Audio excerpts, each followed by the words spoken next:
I'm sure maybe one of you will be asking, or you yourself had it on mind but didn't raise it. You would be asking, what is the East African SADC process? Because they were there, or the AU, or whatever. That speaks volumes. And the reality is the knot is tied in one place. These problems are happening in Congo, but it seems the leaders don't care or don't know, or they have refused to take responsibility. They just keep daydreaming and talking about all kinds of things, and whenever they've gone all places, the only thing they know how is to keep asking sanctions for Rwanda, sanctions for Rwanda. Okay, but if you sanction Rwanda, how does it solve your problem? How does it solve your mismanagement of your country affairs? How does it give citizenship rights to the people who have been complaining for decades and have had to take arms and fight you? How does it solve the problem of you having to import mercenaries to come and ask and fight for you? How does it do that? I mean, people should really see things for what they are, and you may hear so many stories about different things, but you also have the ability to see through all that and make your own judgment. So, summary of so much I have said, I'm always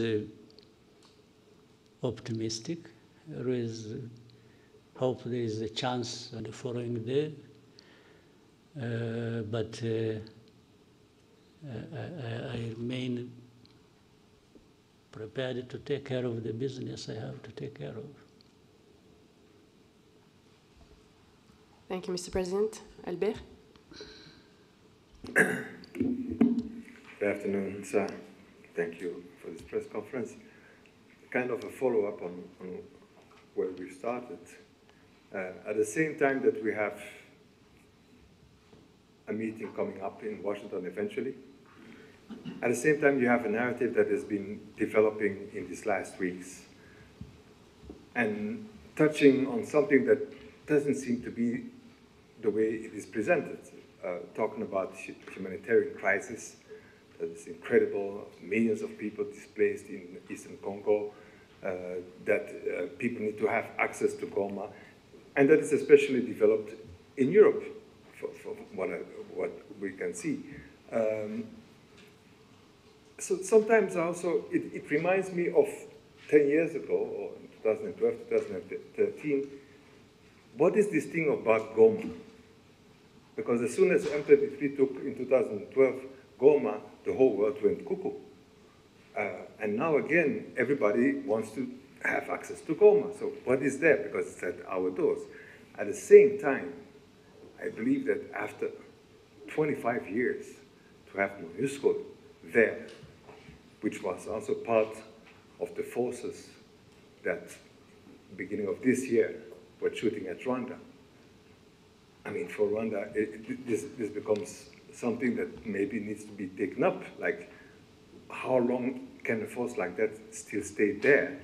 And especially that they've been part of the belligerent attacking Rwanda. Mm-hmm. So what is this thing about Goma that nobody knows? Well, Goma is near a volcano, which sometimes erupts, and so maybe that seems to be the factual thing about Goma. The rest are just stories. But from what you started saying, what is it that didn't actually originate from Europe? You asked something about Europe, and you are saying the stories about Kagame and so on are originating from Europe. But what is it that didn't originate from Europe about this story or about this problem? If you look at the whole history and the old history, but even the recent history, you have had Europe always in the mix of things in and between our countries, and even to do with the crisis we have in Eastern Congo or the region.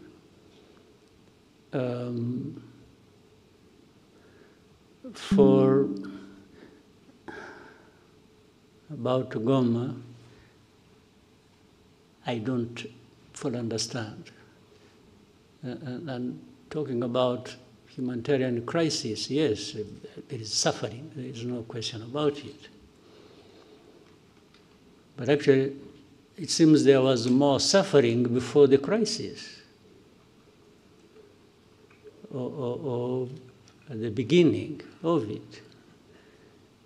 As of today, I think the suffering is still there, but maybe less than. But to talk about humanitarian crisis so much is to find an entry point, an easy entry point into that crisis, and then shaping it the way some people want, given how they have been relating to this history I'm talking about all along before.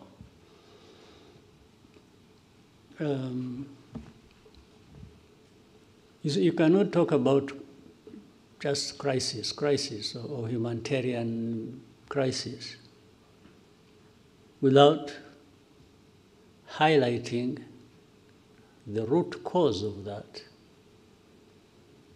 And people have always avoided bringing up matters to do with the root cause, because in the end it exposes people like that.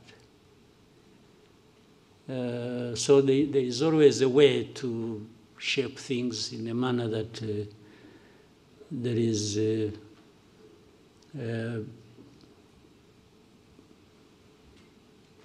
effort to protect themselves, the people I'm talking about. And is it a new crisis in Eastern Congo or in Goma or around Goma? You remember this crisis, I have said this before, and you have heard it even from other people, or you know it yourselves. This crisis was there 2012. Came back 10 years later. Why can't people try to understand? What is it? How can you have a problem 2012 and 10 years later you have a repeat of the same problem? It means, but yet, for those 10 years, we had this international presence. And many years before that, supposedly to address these problems. So much money spent, so many people involved, people losing their lives in big numbers, refugees, people displaced, and but life goes on like that until we are visited by the same problem, and then we start running around like this is a new thing. I mean, the amount of hypocrisy and even double standards and real insensitivity of some of these powers that we know, who are associated with the cause of these problems or who accompany the crisis in a way they have chosen, and in the end they are the ones making so much noise about, they look like they are really hurt by the suffering of people. These are people touched and offended by people suffering. But this is just trash of pretense. If you are like that, you have heard people talk about values, you see our values, blah, blah, blah, but it's a lot of nonsense. If you have the power of everything, whether political, money, or whatever, and then every day you're talking about values and so on and so forth, and even want to teach others how to respect values, yet you are the cause of the suffering, and you are the cause of the perpetuation of that. What kind of pretense is this? And you can't just... So when you see these people, coming out with a lot of anger on this and talking about, you see us, you've made a mistake, we are going to do this.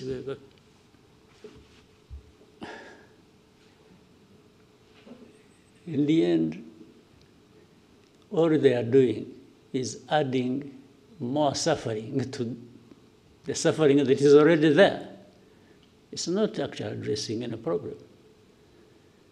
So Goma, but if anyone wants Goma, that's fine.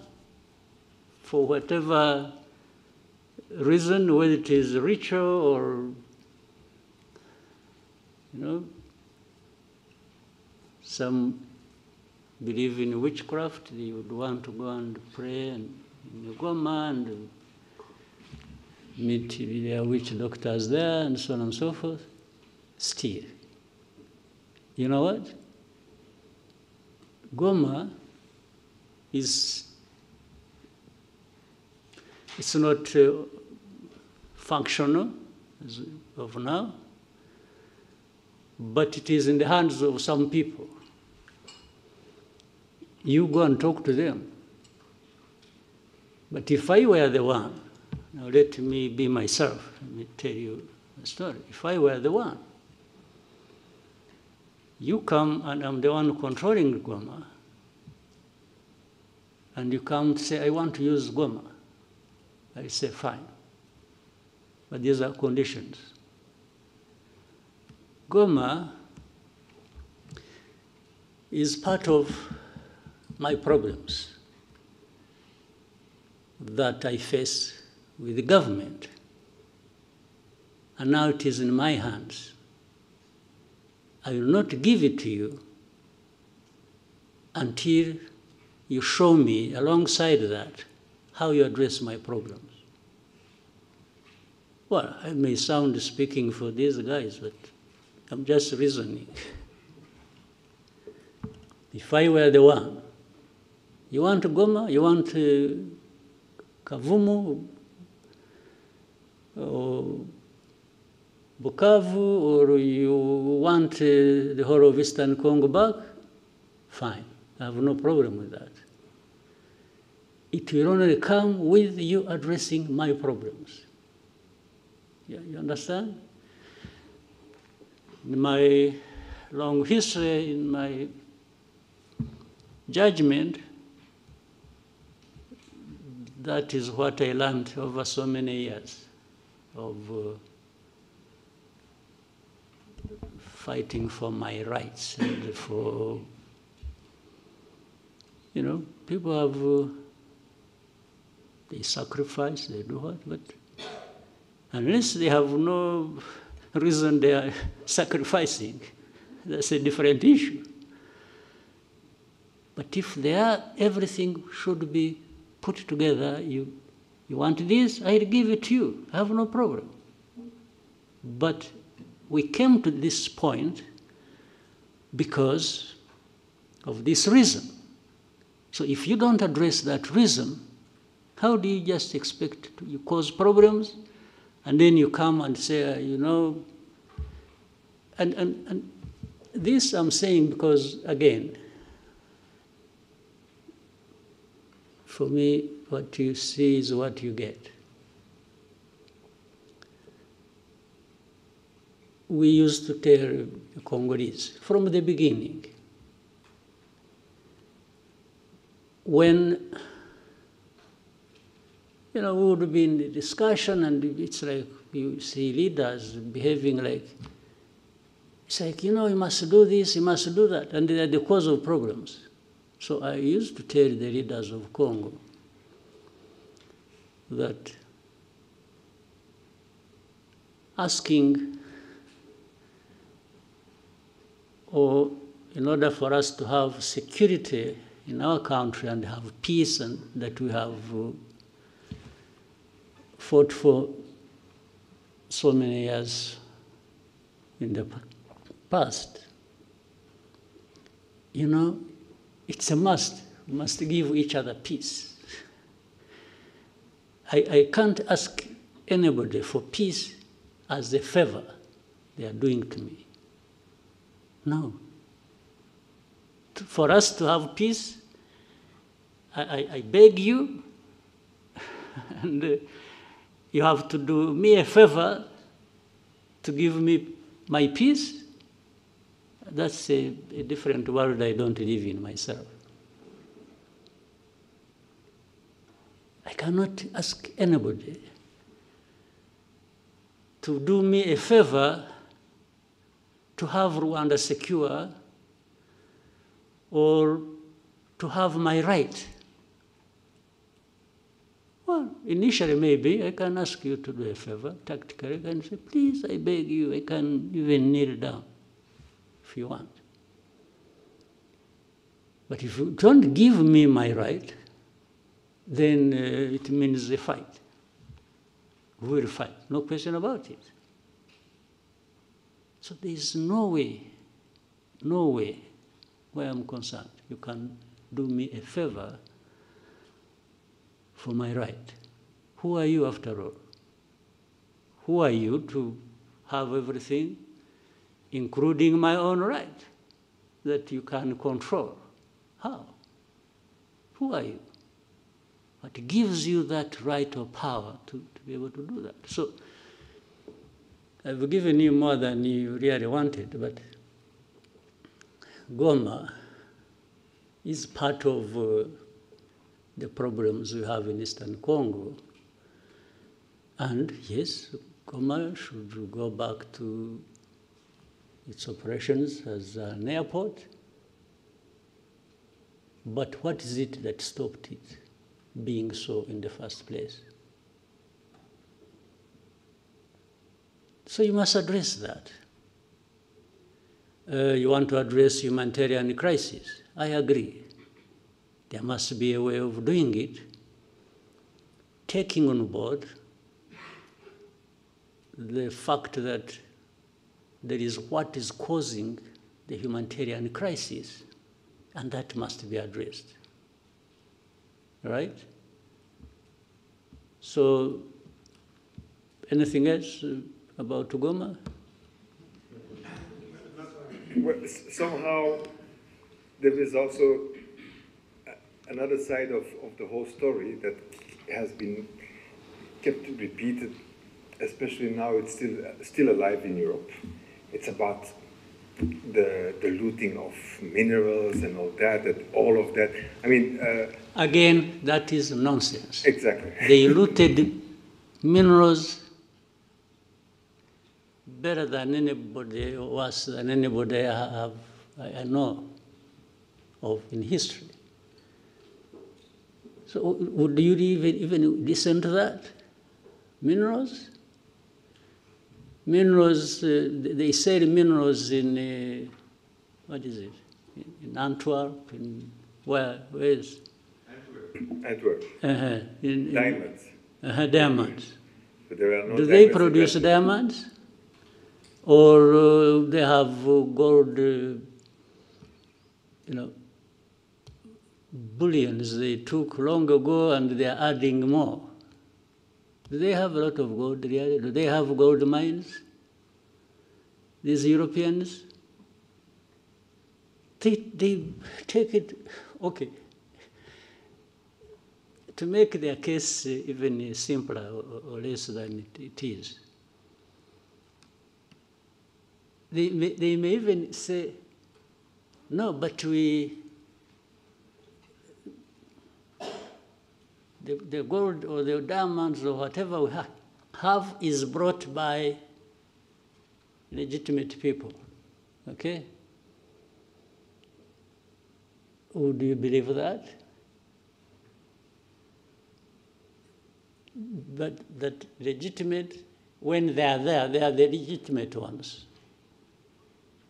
So, but this whole thing, why do you think, by the way, there is something to do with there is an MOU actually we're supposed to be having with Europe, which involves, I think, and a lot has been worked on about traceability and so on and so forth, okay? Rwanda got involved in that and passed every stage and standard that was expected on that. Now, what is funny and contradictory is, at some point, then DRC goes to Europe and says, no, don't sign anything with, but how do you not sign anything that was supposed to be transparent and show where the minerals are coming from, or who is involved? So on one hand, you want to be clear that there is nothing except that Congolese always passed through here, and some sold it here to Rwandans who went and sold it to somebody else. Others, they said it through Burundi, through Uganda, through the neighbors. But it is only Rwanda that was picked on about minerals. Simply because, I think with the audience back home in Europe, they listen more to these accusations. The more they hear of them, then the more questions they raise about Rwanda. Whether what they are saying is happening or has happened or not. So minerals, really think, okay, FDLR, that actually at some point was in control of Goma, or the surroundings of Goma. Why are they found to be innocent in the whole equation? And yet every day we point out things to do with FDLR. But they are not interested. They are saying, no, they are few, well, if they think they are few, they should come here. We will we give them face-to-face conversation with those that have been brought from Eastern Congo recently. They will tell them the stories. But do you think they even want to do that? Haven't some of you journalists, maybe, I hope you're also not selective about what you want to know. Haven't you asked to go and meet these people who have been brought from Congo, the FDLR, to tell you their stories that show you how they are so embedded and intertwined with the Congolese forces and other systems of government? So that plays behind the scenes role, and you don't see it at the forefront being talked about. In fact, some of these FDLR have been doing mining in Eastern Congo. Where do they take their minerals? Maybe those are the minerals that end up in Europe, but they would rather hold Rwanda responsible based on the stories around minerals. What sense does it make? You know, don't. Sometimes we overrate people. We overrate them in a sense. We think they have, when it has been said by Europeans or by this, then it must be true. But these are the things they get involved in. Petty things. And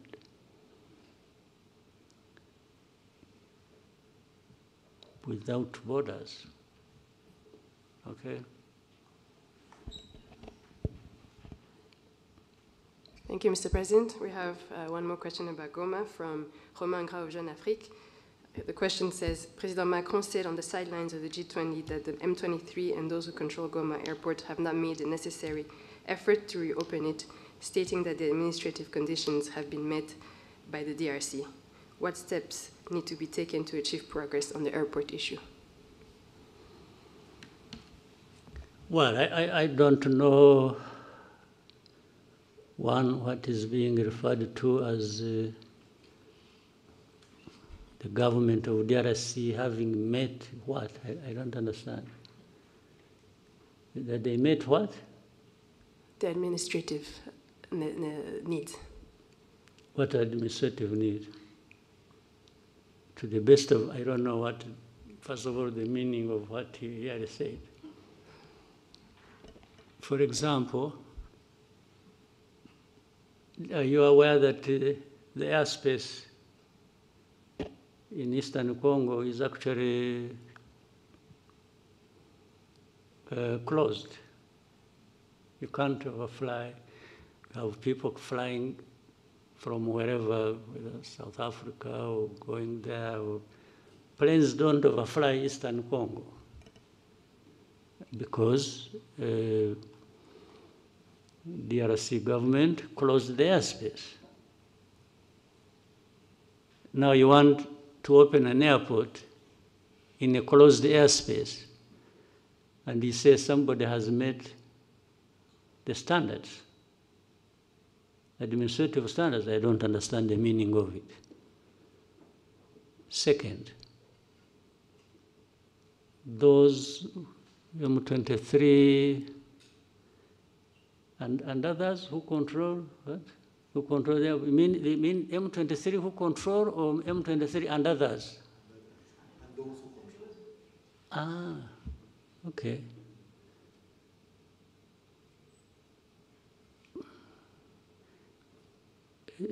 Could I equate it with saying, maybe he wouldn't like that,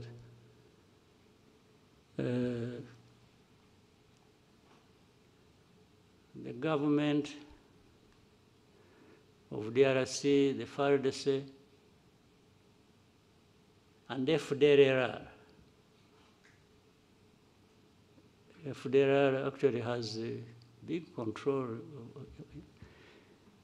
in that area. They are being fought every day by the M23, even before those who control the airport come in. So would President Macron wish to say something about FDLR? I don't think so. You know the reason? There is a whole story about FDLR and those others from Europe who talk about the airport those others who control it other than M23. There are those others from Europe who control FDLR. That's why they are always quiet about FDLR. You see always when issues about Eastern Congo, about Rwanda, backed M23, and then when FDLR, they are really whispering. They don't even want anybody to hear it. And then for government of DRC, it's some individuals who get involved in these wrong things. It's not the government. I mean, this is selective way of presenting issues and even wanting to address matters sensitive like that based on how you have selected to handle it. I think it becomes part of the problem, by the way. That's why I was saying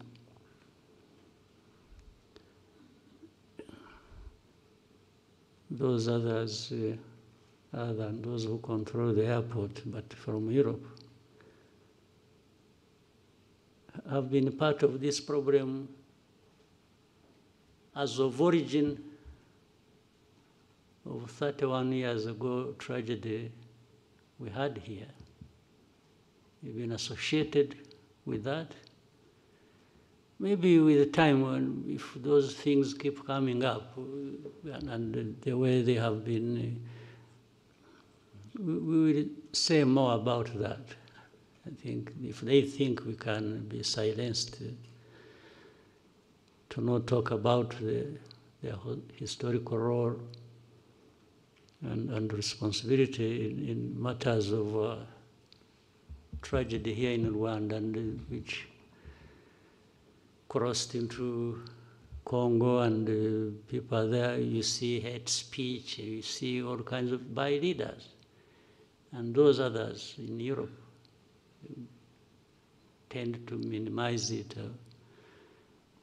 and don't even want to talk about it. But then they talk about Goma, M23, and the others who control it. Who control both? I mean, I guess they mean who control M23 and who control Goma.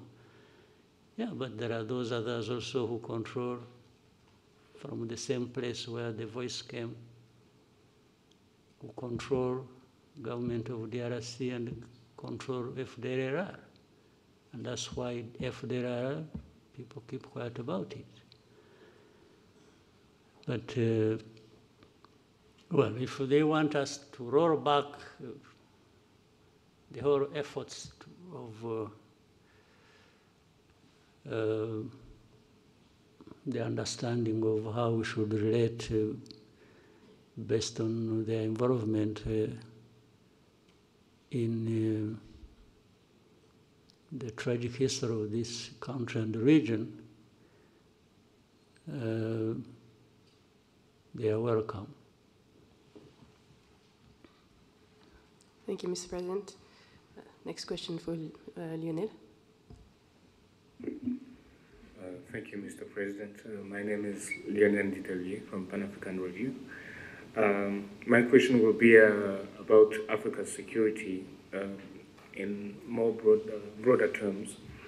At the recent Land Forces Commander held in Kigali, you noted that Africa still faces the world's the most active conflicts, and that the response is constrained by external bureaucracy and decisions made afar, even when speed and autonomy are needed.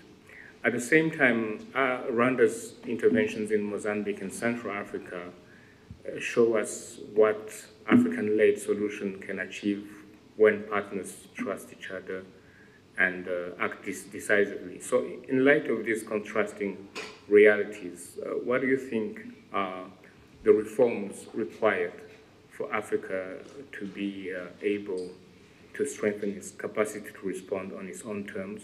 And how do you see Rwanda's interventions or partnership shape that future? Yeah, it's an important question, but very difficult. Again,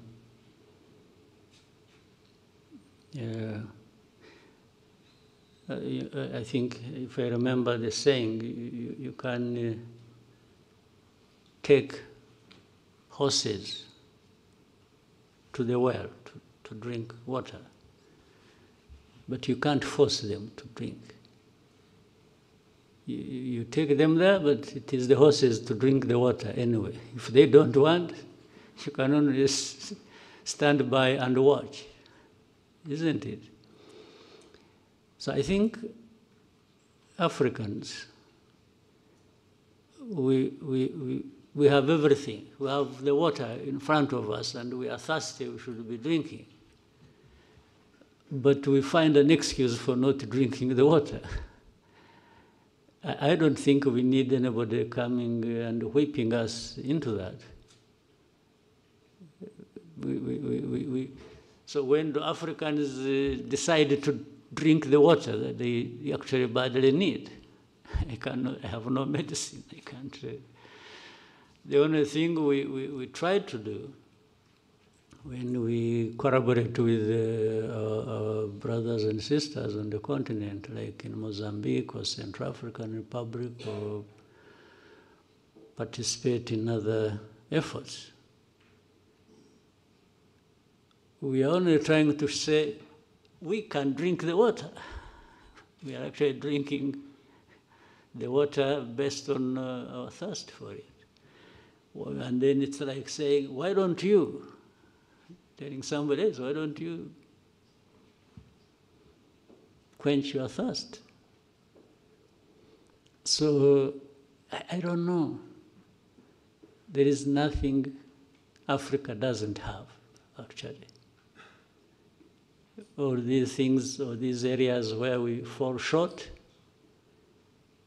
I can only be surprised and say, why? Why do we keep falling short on everything, including the provision for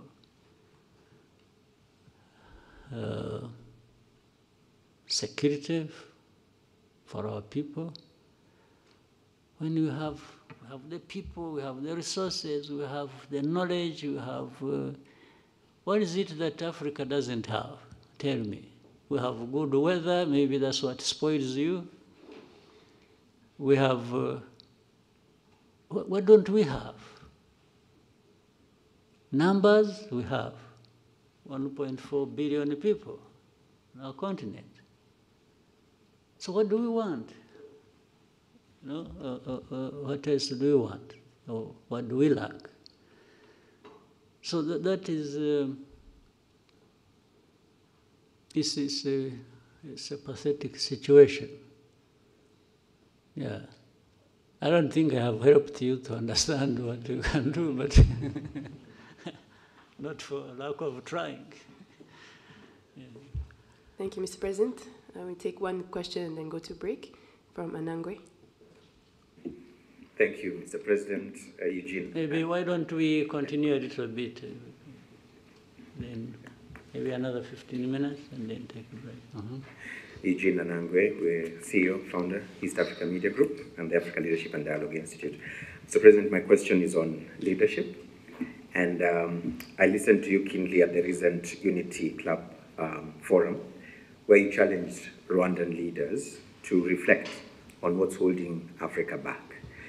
And I remember you talking about feeling that this is linked to leaders who pursue individual gains. For the close to 20 years I've been in Rwanda, I reflected on this, especially listening to people who have been serving in different quarters. And when someone tells them, "Nukomeza bucho, urisanga kuri yellow paper," and they say, "Reka, reka, reka, reka, reka." And the reka, reka, reka is not because they don't want to serve, but because of the pressure to deliver. And that leaders in this amazing country go The through. pressure to deliver citizens. without apology. Exactly, Yeah. yes. And this brings me to the question of your style of achieving this culture. I know of countries where people will kill each other to get those positions of leadership. But here, not everybody can take that pressure to deliver without apology. So if you were to deliver a lecture at President Kagame's School of Leadership, what would those three things be that you'd say about this subject of servant leadership that happens in this country? And then the East African community, the momentum seems to have died out. Checking on ground, people feel like it's not the same pressure, the same momentum that was there. I know in this room, half of the people might not know who's the current chair of the ESC Heads of State Summit. It's not like long ago where there was a lot of hype around this. Something must have happened, Mr. President. I don't know if you also feel the same. What is that might have happened? And what do we need to do to be able to bring back that momentum that we had about this fastest growing regional economic bloc? Thank you. Well, to start with the last, I think you hire different people. You hire different leaders and see if they can. But leadership is a broad subject and always discussed in every corner and part of the world. It doesn't mean one thing. Many people have different definitions or interpretations of what should happen. I'll give you my take. It's so simple. First, leadership isn't about just serving yourself and being proud that you've done something for yourself, except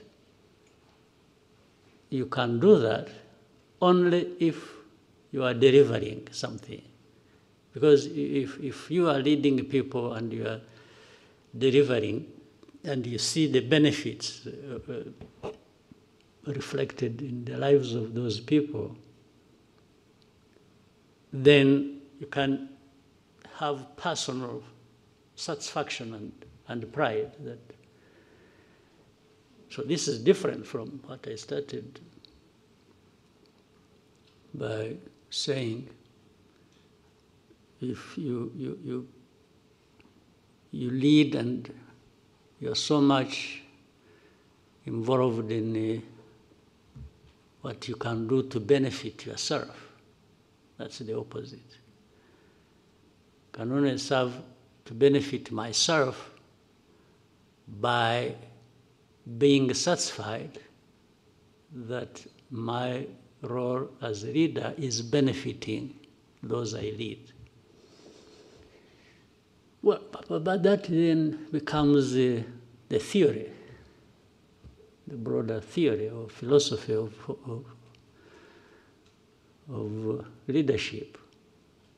But we also know that more importantly, there is the practice of it, the real tangible results you can see and hear from people. That makes the biggest difference. So with that understanding, which I think many people have, the rest becomes a choice of how you are going to live your life and the purpose of any service or leadership role you may be playing.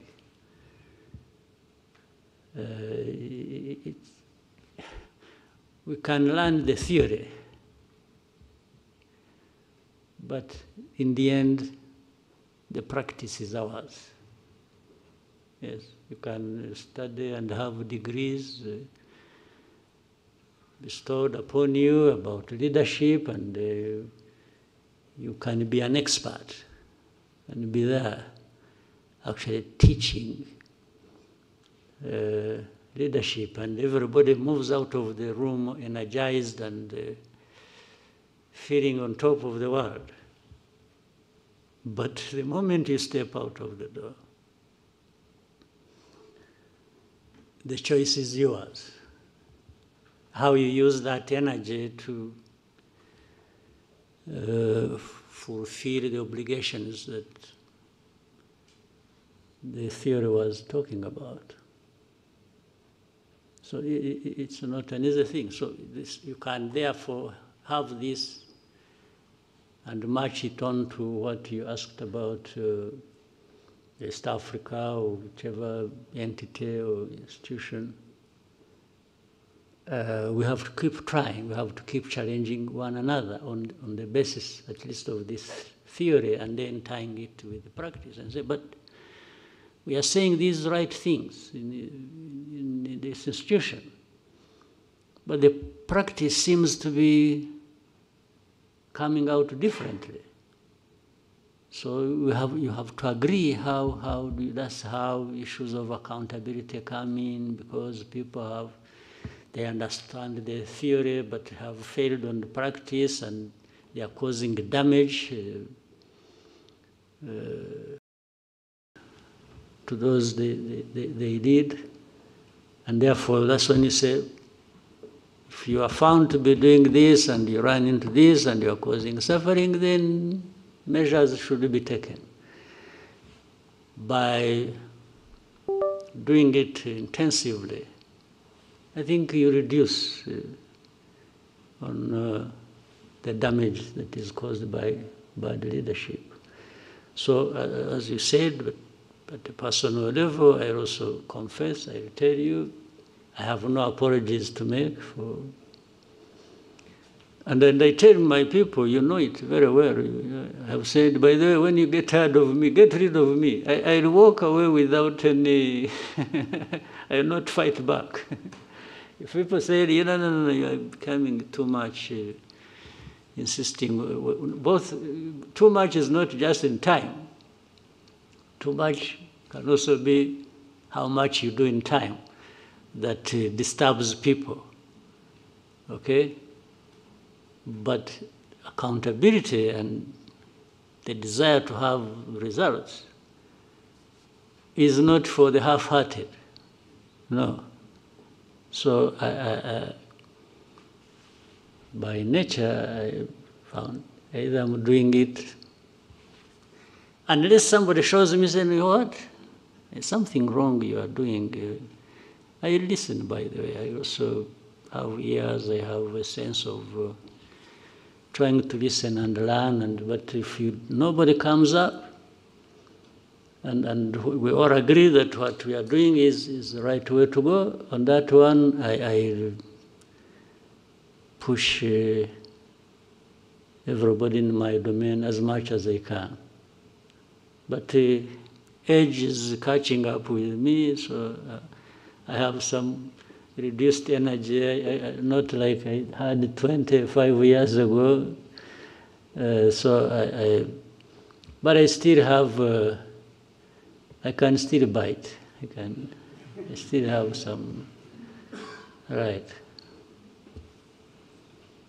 Thank you, Mr. President. Vincent? Marco's Excellency, Vincent Gasana, Katie Press. Bear with me, sir, I'm going to go back to the DRC crisis, which continues to cause instability, insecurity, and of course, devastation for the people of Congo. It seems to me, sir, that the main factor perpetuating the crisis is what is a determination by certain Western governments to direct away from the attention away from the causes, underlying causes of the crisis, and instead just seeking to make Rwanda some kind of sacrificial lamb for every sin to do with the DRC. Now, I appreciate, sir, that Rwanda does not have the power or the influence of these nations, but it is nonetheless a sovereign nation, a sovereign member of the United Nations, African Union, and other similar bodies. I wonder if there are any mechanisms within these bodies where Rwanda can table motions to hold these governments to account, not just to give Rwanda respite, but most importantly, really, for the sake of the people of Congo who suffer the most from what is a profoundly egregious cynicism, which this government seem to think works in their interest. Thank you very much. Yeah, again, it's, I can say we are trying, and we'll keep trying. Maybe every day that comes to pass has brought something new, and looking forward to the next. But this is the state of affairs in the world we live in. There are these things that are never straightforward, and much as we may deny it and keep running away from it, it's that saying, having might tends to make people right, or give them the right. So we have had this for a long time. They might tend to think they are right, and they don't care, even when they realize that what they are involved in is wrong. But as long as it benefits them one way or the other, they will take that direction. They don't care about it, and especially when it comes to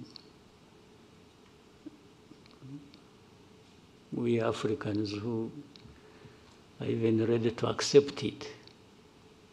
It's like Africans, we are happily exploited. We tend to, be so subservient that somebody does wrong to you, and the tendency is for the Africans to be the ones to apologize. You get offended, you get hurt, then you are the one to apologize. And really I can't keep blaming somebody else other than ourselves. Why do we? So, but we can't keep quiet. We always raise these issues. I'm sure there are many who are capable of doing that and who want to do that. We all can't be silent in this case. So while our power is limited, it's not like theirs. One, we have to reject it, that we can't just be treated the way we are. The second is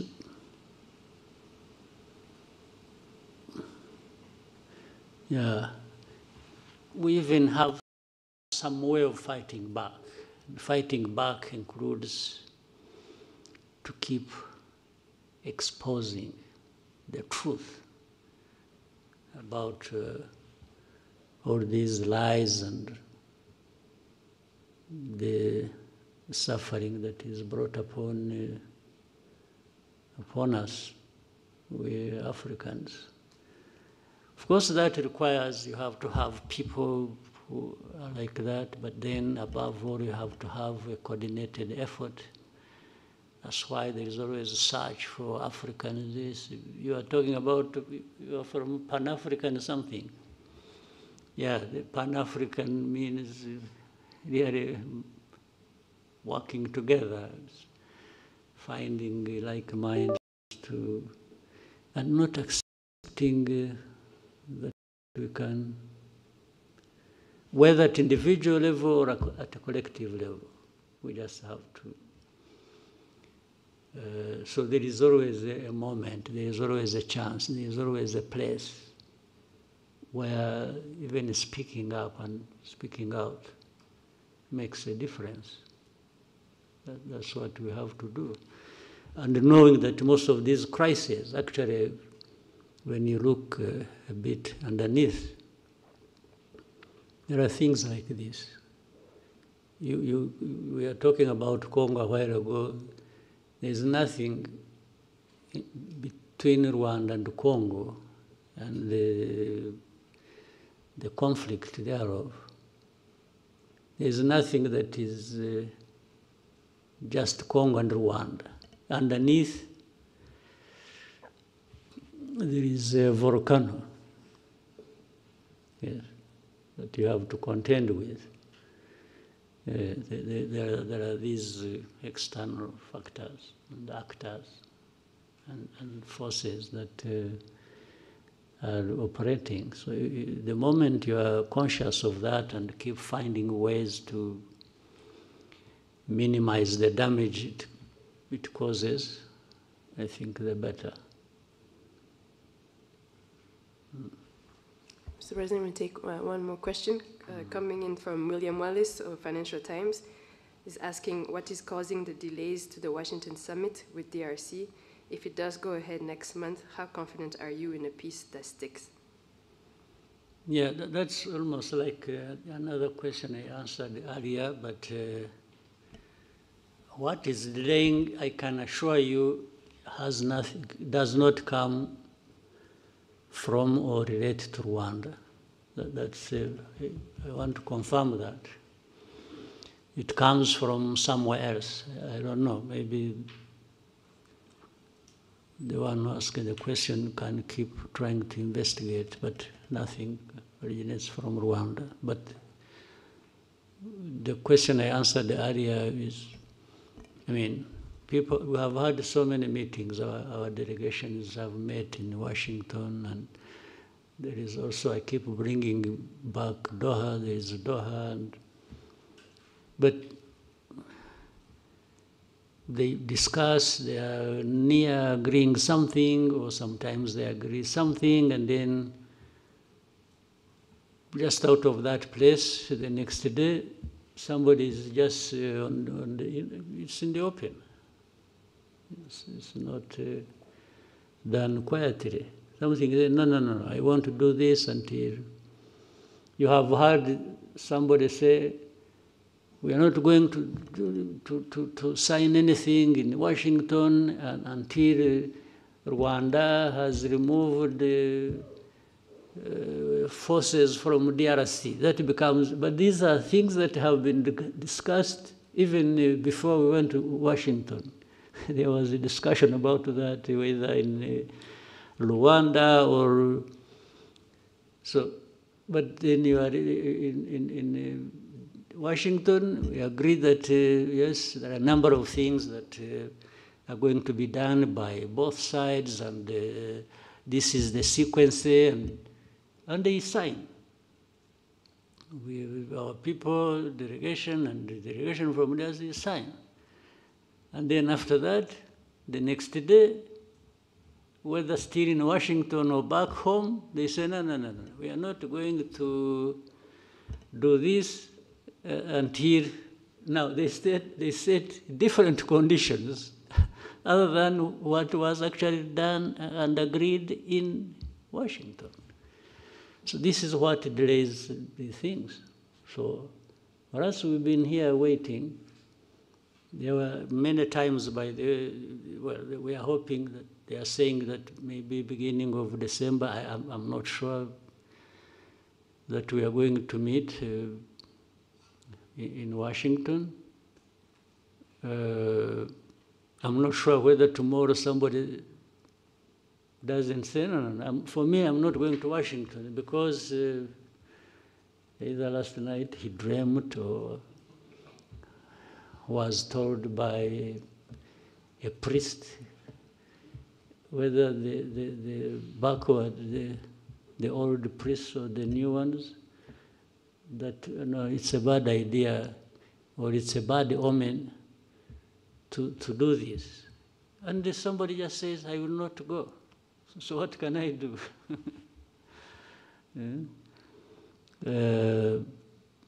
But we are still hopeful that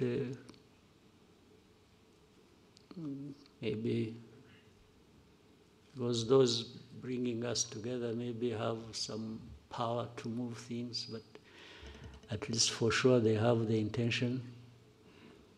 So we will wait and keep hoping that it's not just about a trip to Washington, it's about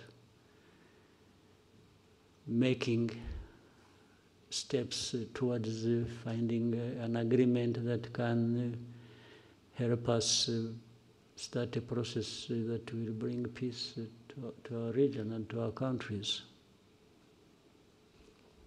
Thank you, Mr. President. We'll now take a 15-minute break and come back. Maybe 15 minutes or even 10, and then we... But you forced me into a break. I welcome it, and I welcome it anyhow.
like 20 years ago. So again, because of association with FDLR or other activities to undermine the integrity and fail the government so that it doesn't move forward. So you can link these things. You see the FDLR being covered up by some authorities in Europe and elsewhere, then the family of Agirana and individuals who were active in what happened in the tragedy, like his wife, and they are in courts of law, the cases are treated the way those powers decide. And then those activities leading up to, and then in the end you have people saying, you know, if there are, how many people are they? You know, really it's like, for us who complain about, when we are complaining about if there are these genociders, actually it is not even complaining about them in isolation. They are strengthened, they are made effective by the association they have with, for example, the government in Kinshasa or some authorities in Europe, or who allow this to, and then in the end who openly play down this. So you can put all that together and form a picture of how manipulations and wrong things have been going on around this problem of FDLR, but also how that relates to what is happening in Eastern Congo or in Congo, and the noises that are made after that. Then you see resolutions that the UN sort of not bothered about FDLR, and not even bothered by those who support them, and trying to distance and make them innocent, those who support them. So it is in that form that we see even that case, how it has evolved. It has something to do with all that. Next question from Theodore.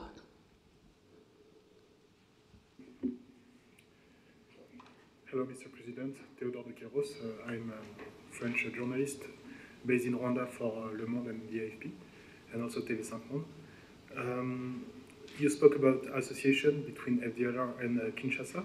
Could you share us more information about the association? Do you have any clue of that? But also, can you help us to assess the FDLR threat in Eastern Congo in terms of number and firepower?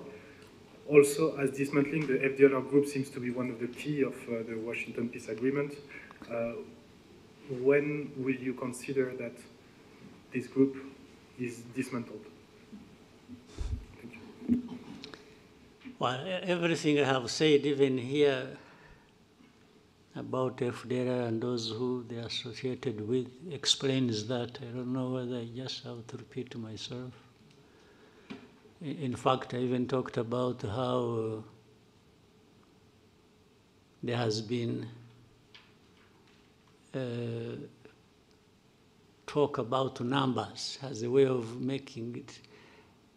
The easiest way to give you numbers, if you operate here, maybe you should find time, they give you access, you talk to these people who have been captured and brought here among the leadership of FDLR, so that you talk to them directly. They give you. But again, the issue of numbers. By the way, I have seen that, for example, let me give you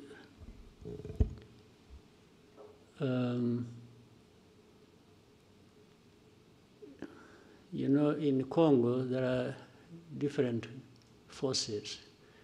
Let's say there are forces of Burundi, big numbers actually.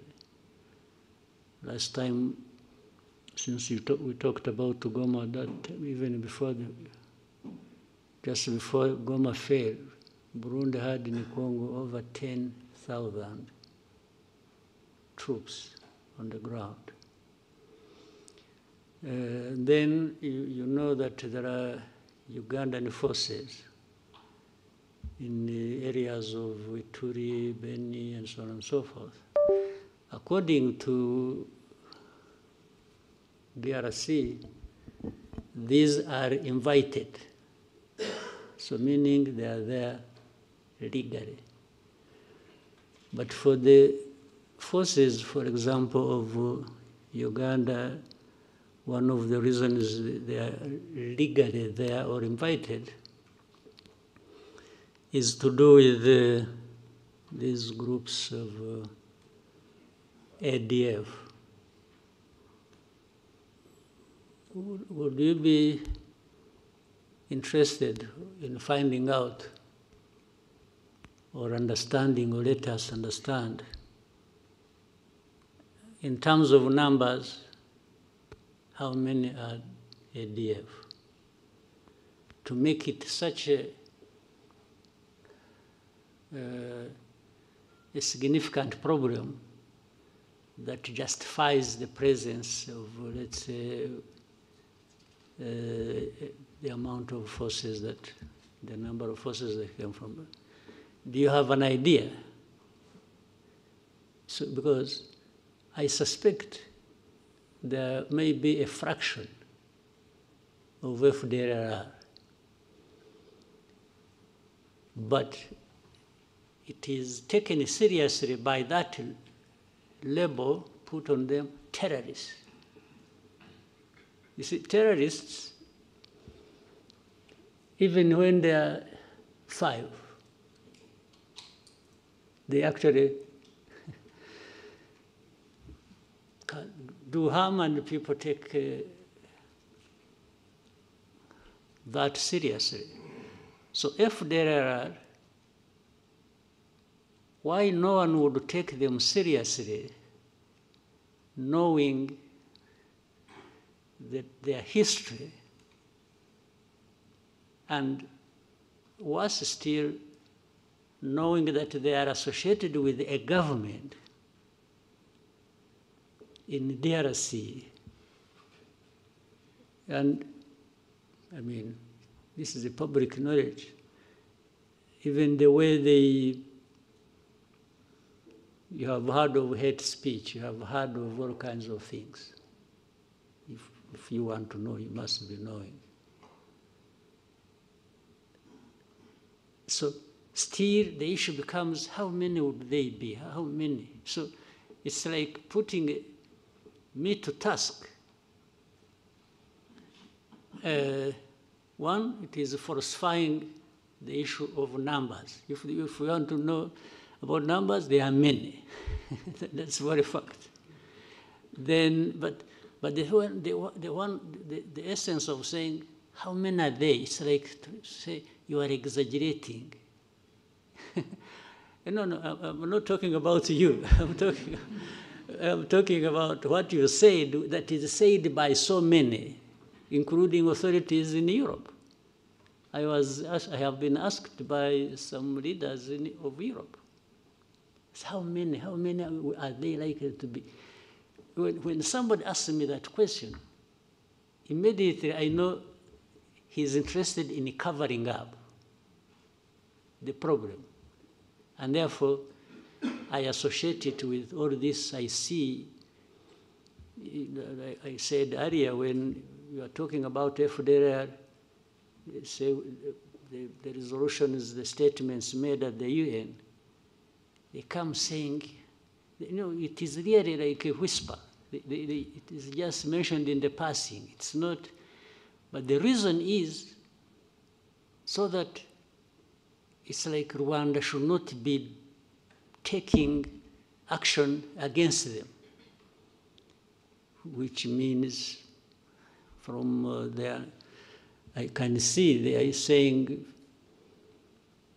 they are not connected with the whole history or even their responsibility in what they did here. Well, by the way, they have also questioned even numbers of those who were killed in the genocide. It says moderate this and the others are just mentioned in the passing. It becomes an issue of moderate people who died.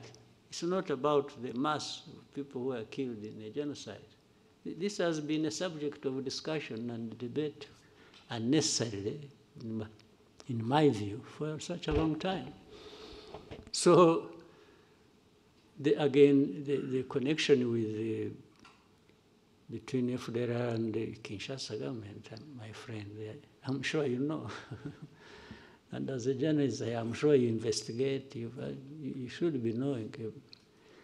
I don't know whether I'm being tested to show how much I know, because I'm being asked by people who know. Then we can put it another day. Next question to New Times.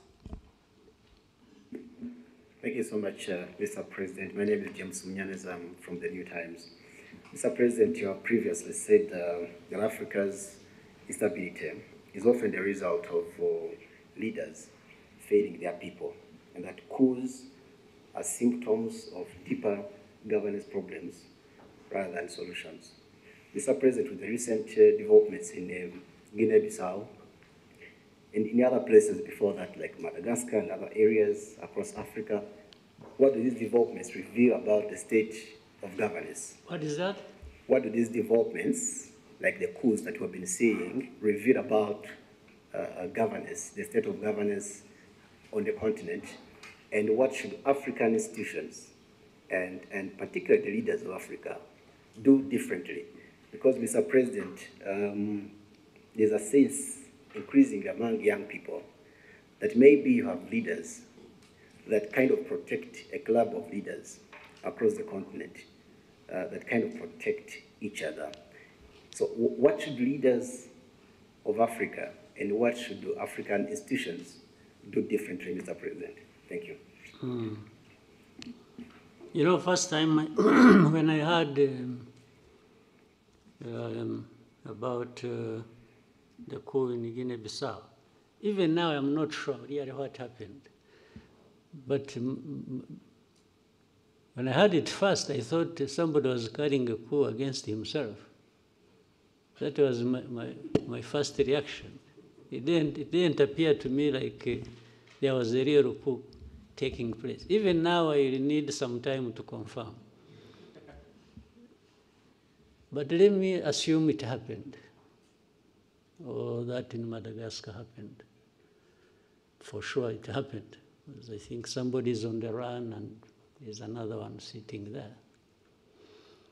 To begin with, it means I'm vindicated in what I said that you referred to. And maybe we'll have more coups. And so be it. That is my approach to that question. If there are going to be more coups anywhere around the continent, so be it. Because I also believe true, where coups are taking place, there must be something wrong that has been happening, even all along. You can assume, you can read stories, you can see and appreciate and like something, but once there is a coup, maybe 90% plus, it means in that place there has been a problem people have been not talking about or covering up or something. Now, I don't know whether you want, again, my opinion, which I have.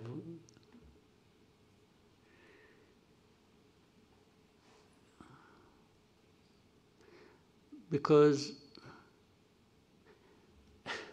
what is interesting,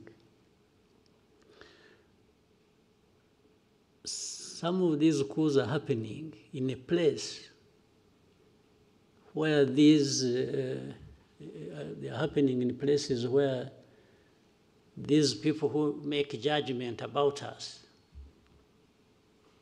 the West, have been praising leaders. Okay? These coups only happen to tell these people you've been telling lies. Tell me, and maybe you can think about it and investigate and find out later, you'll tell me later.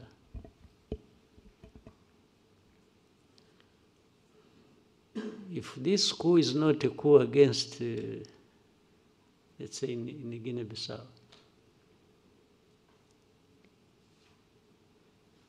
what do you know about Guinea-Bissau that tells you, you know what? Such a coup should not have happened. What is it? Because, or even go to Madagascar and tell me, you know, the way I know Madagascar, the way I've seen, why should the coup have happened? When we ask ourselves the questions in that form, we might then get to understand whether there are underlying problems or there haven't been, somebody just out of madness acted and overthrew a government. So the young people you talked about, you call them Gen Z? Well, why did you go to Z before you went to Gen Zero? I mean, the last resort, maybe. Is that what it means? I'm just guessing. Still, they are an expression that something is amiss. It may not even mean that they are always right. You see? But I would rather than, for those of us who are still around and don't want to be overthrown, we may need to find a way of making these young people responsible also, so that they feel they are part of, and therefore no need to overthrow. You see what I mean? Because there are so many, they can't all also be operating recklessly, collectively. Maybe some young, some hot heads among them can mobilize others, but still to move the whole mass to do something.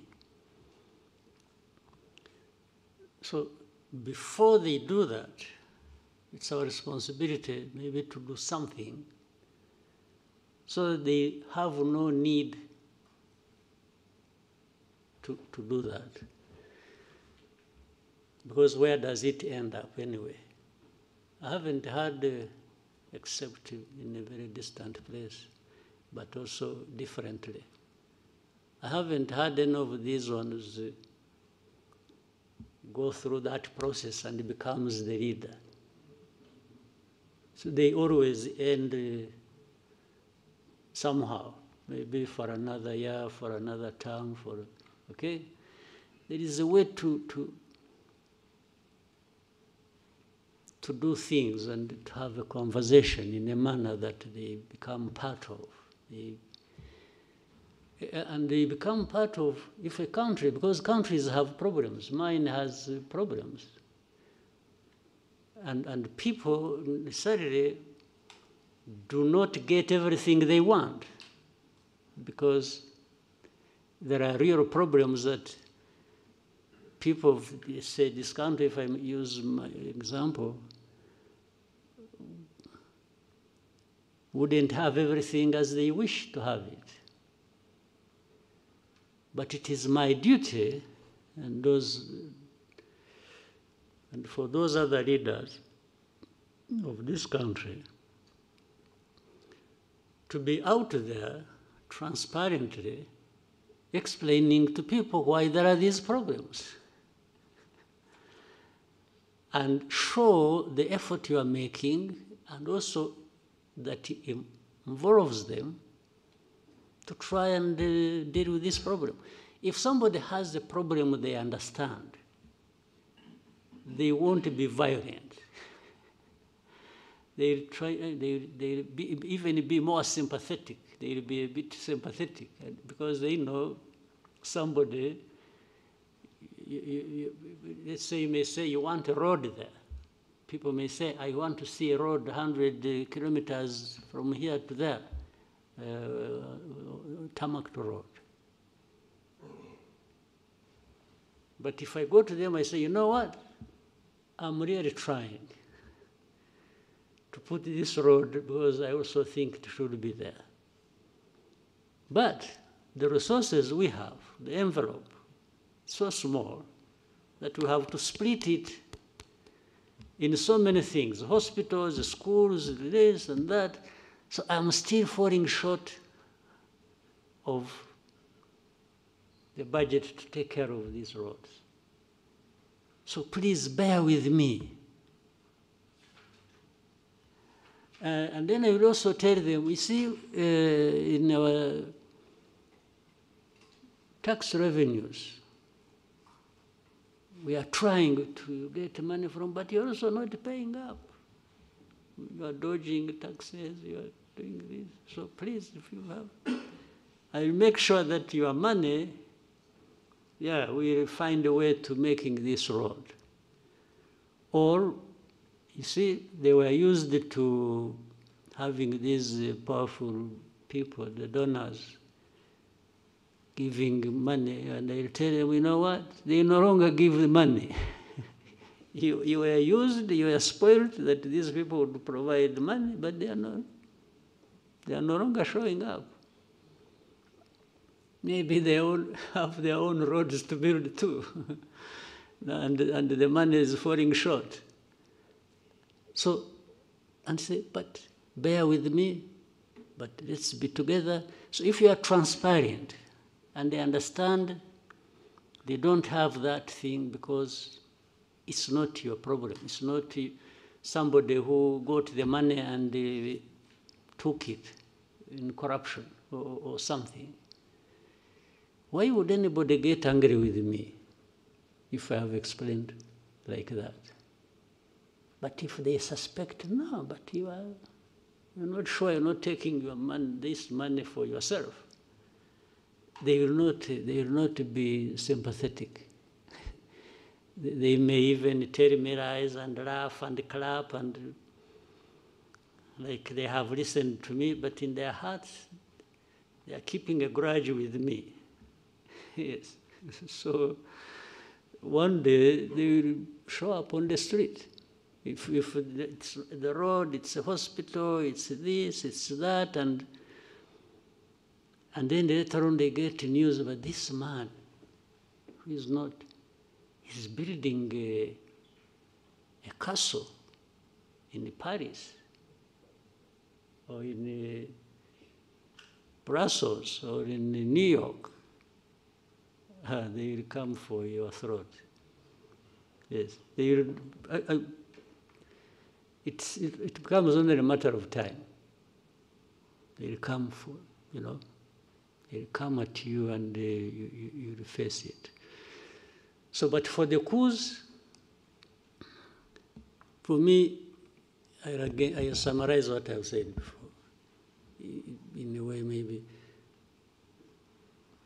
there are good coups and bad coups.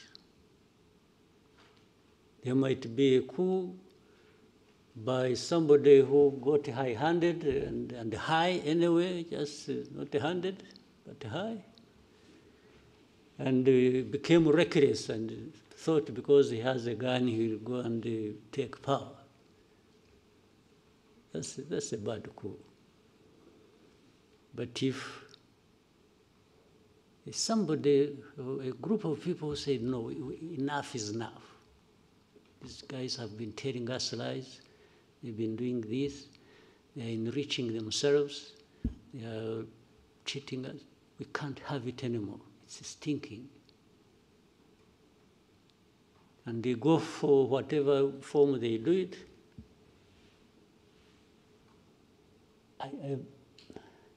I think I'm okay with it. I know it'll be misunderstood, but I'm happy to taking the risk. I'm okay with that, but not entirely okay until I see that somebody who did that, or people who did that, and they were sick and tired, and that was justification, until they are seen to be making a difference, then I'll be, I feel settled in my mind. But if you come and do the very things you overthrew people for, or do worse, then why did you carry out the coup? I just say, no, this one deserves another coup, or should go to jail. Yes. Now, here is another tricky part there. You see, there are these coups, people really have a knee-jerk reaction about coups. It's a coup, everybody, that one should face the barrel of the gun. Let's now, before the coups, talk about that situation. If you have a constitutional government led by civilians, and they are killing their own people, they are mismanaging everything, they are taking all the resources of the country for themselves and taking it outside and literally destroying the countries they lead. And then there comes an election after 4 or 5 years or whatever. You know what happens? People should also get tired of this. If you have that record, if you have that history, should it be automatic that you should continue just because you are a civilian and even when you cheat elections? Do you get it? Because it has almost become automatic that if you are there, you are sure of winning the next election. Okay? Even when you are doing all these terrible things to your own people. So, is it justified to say, yes, this one, even to say at least what? At least he's a civilian, or at least he kills few people, or fewer people, or what? Do you really, can that be a justification? Now, when I'm saying that, there should therefore be a mechanism, maybe at the African Union level, to also hold the people, the civilians, who are messing up their countries and who are cheating elections every other day, and they keep going just because they are civilians and just because they are. But the Constitution does not provide for you to cheat the elections, does it? Again, there's a funny example in our neighborhood. This Congo we are struggling with, we are talking about. this man who raises the whole world and causes all kinds of troubles. When was he elected? No, you seriously, you here, tell me when. First time? The second time? No, you are silent, but you should be giving, you must be knowing something. But the first time, he was just handed over by his friend. Somebody should have had won. This is public knowledge. In this one, there was a smoke screen here about election, but elections did not happen. In fact, you are likely to have a third one. It's coming.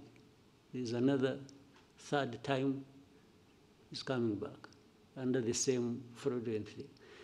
But when you see these people who talk about democracy, about everything, and it's like they're the first to send messages, thank you very much, congratulations, and even when they are privy to this information, they know it.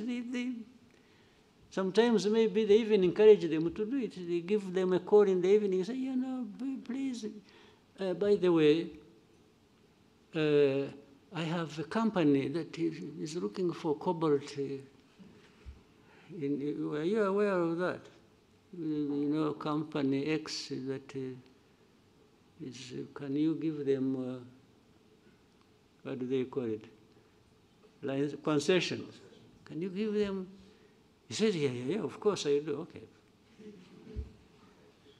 That is a deal. A deal for cobalt, a deal for winning elections even if nothing happens, or to win even when he has lost. I mean, you must be aware of these things and how they go. So you can crucify me for my crimes, but when it comes to you, as I also said, I talk about it. So why this world we are in, it's not playing ping pong. It's just because at the same time we are talking about lives of people, right? Yeah. Thank you, Mr. President. Scovia.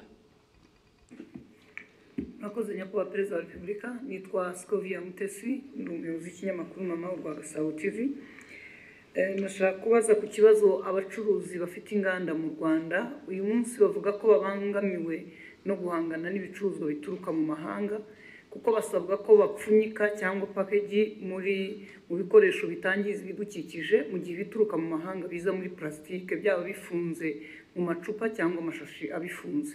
Basanga rero badashobora guhangana nabo ku isoko bikaba bifite ingaruka ku nganda zabo aho bamwe bavuga ko ahari bashobora kujya hanze kugira ngo nabo binjize ibisa n'ibyo. Basanga niba ntacyo bitwaye nabo bashobora kubikoresha.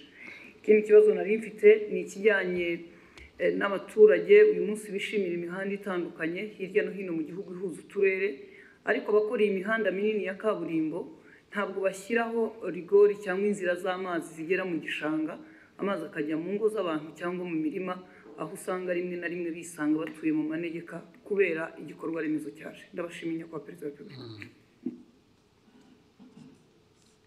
Well, icyambere kitari n'iki kibazo uvuze inganda n'abacuruzi n'iki. Ikibazo cya mbere dufite ahubwo nta nganda dufite. Niba twubakaga inganda nyazo byadufasha ibintu ntibigomba tukagabanya ibiva hanze bimwe bikaba biri hano cyangwa twe tubyohereza hanze. Aho niho nahera twashaka uburyo byakorwa kuko hari ibintu byinshi bishobora gukorwa mu gihugu byanajyanwa hanze cyangwa byakoreshwa mu gihugu bidakeneye plastique. niba naho twaharebaga cyane tukagabanya ariko kuri ibyo bindi ubwo busumbane buzanwa mu bacuruzi n'ayo mategeko ya plastique ngira ngo bigomba kuba ikibazo cya mbere bikorwa nabi cyangwa bikurikiranwa nabi. Icyo kibazo kimaze igihe ndibuka ko kigeze kuganirwa abantu bagifatira ingamba z'ukuntu ntabwo ubwo bitumye nibaza aho byahereye kuko ikibazo cyaraganiriwe cyagomba gufatirwa ibyemezo ariko ejo nzabisuzuma numve neza uko bimeze. Ejo dufite cabinet meeting rwose ndumva nzakibaza abantu birimo bakansobanurira. Hari uburyo bugomba kuba buriho ibintu byakorwa cyangwa bikaringanizwa bitakutaje cyane abakorera mu gihugu kurusha abakorera hanze bazana ibintu. Hagomba kuba hari uburyo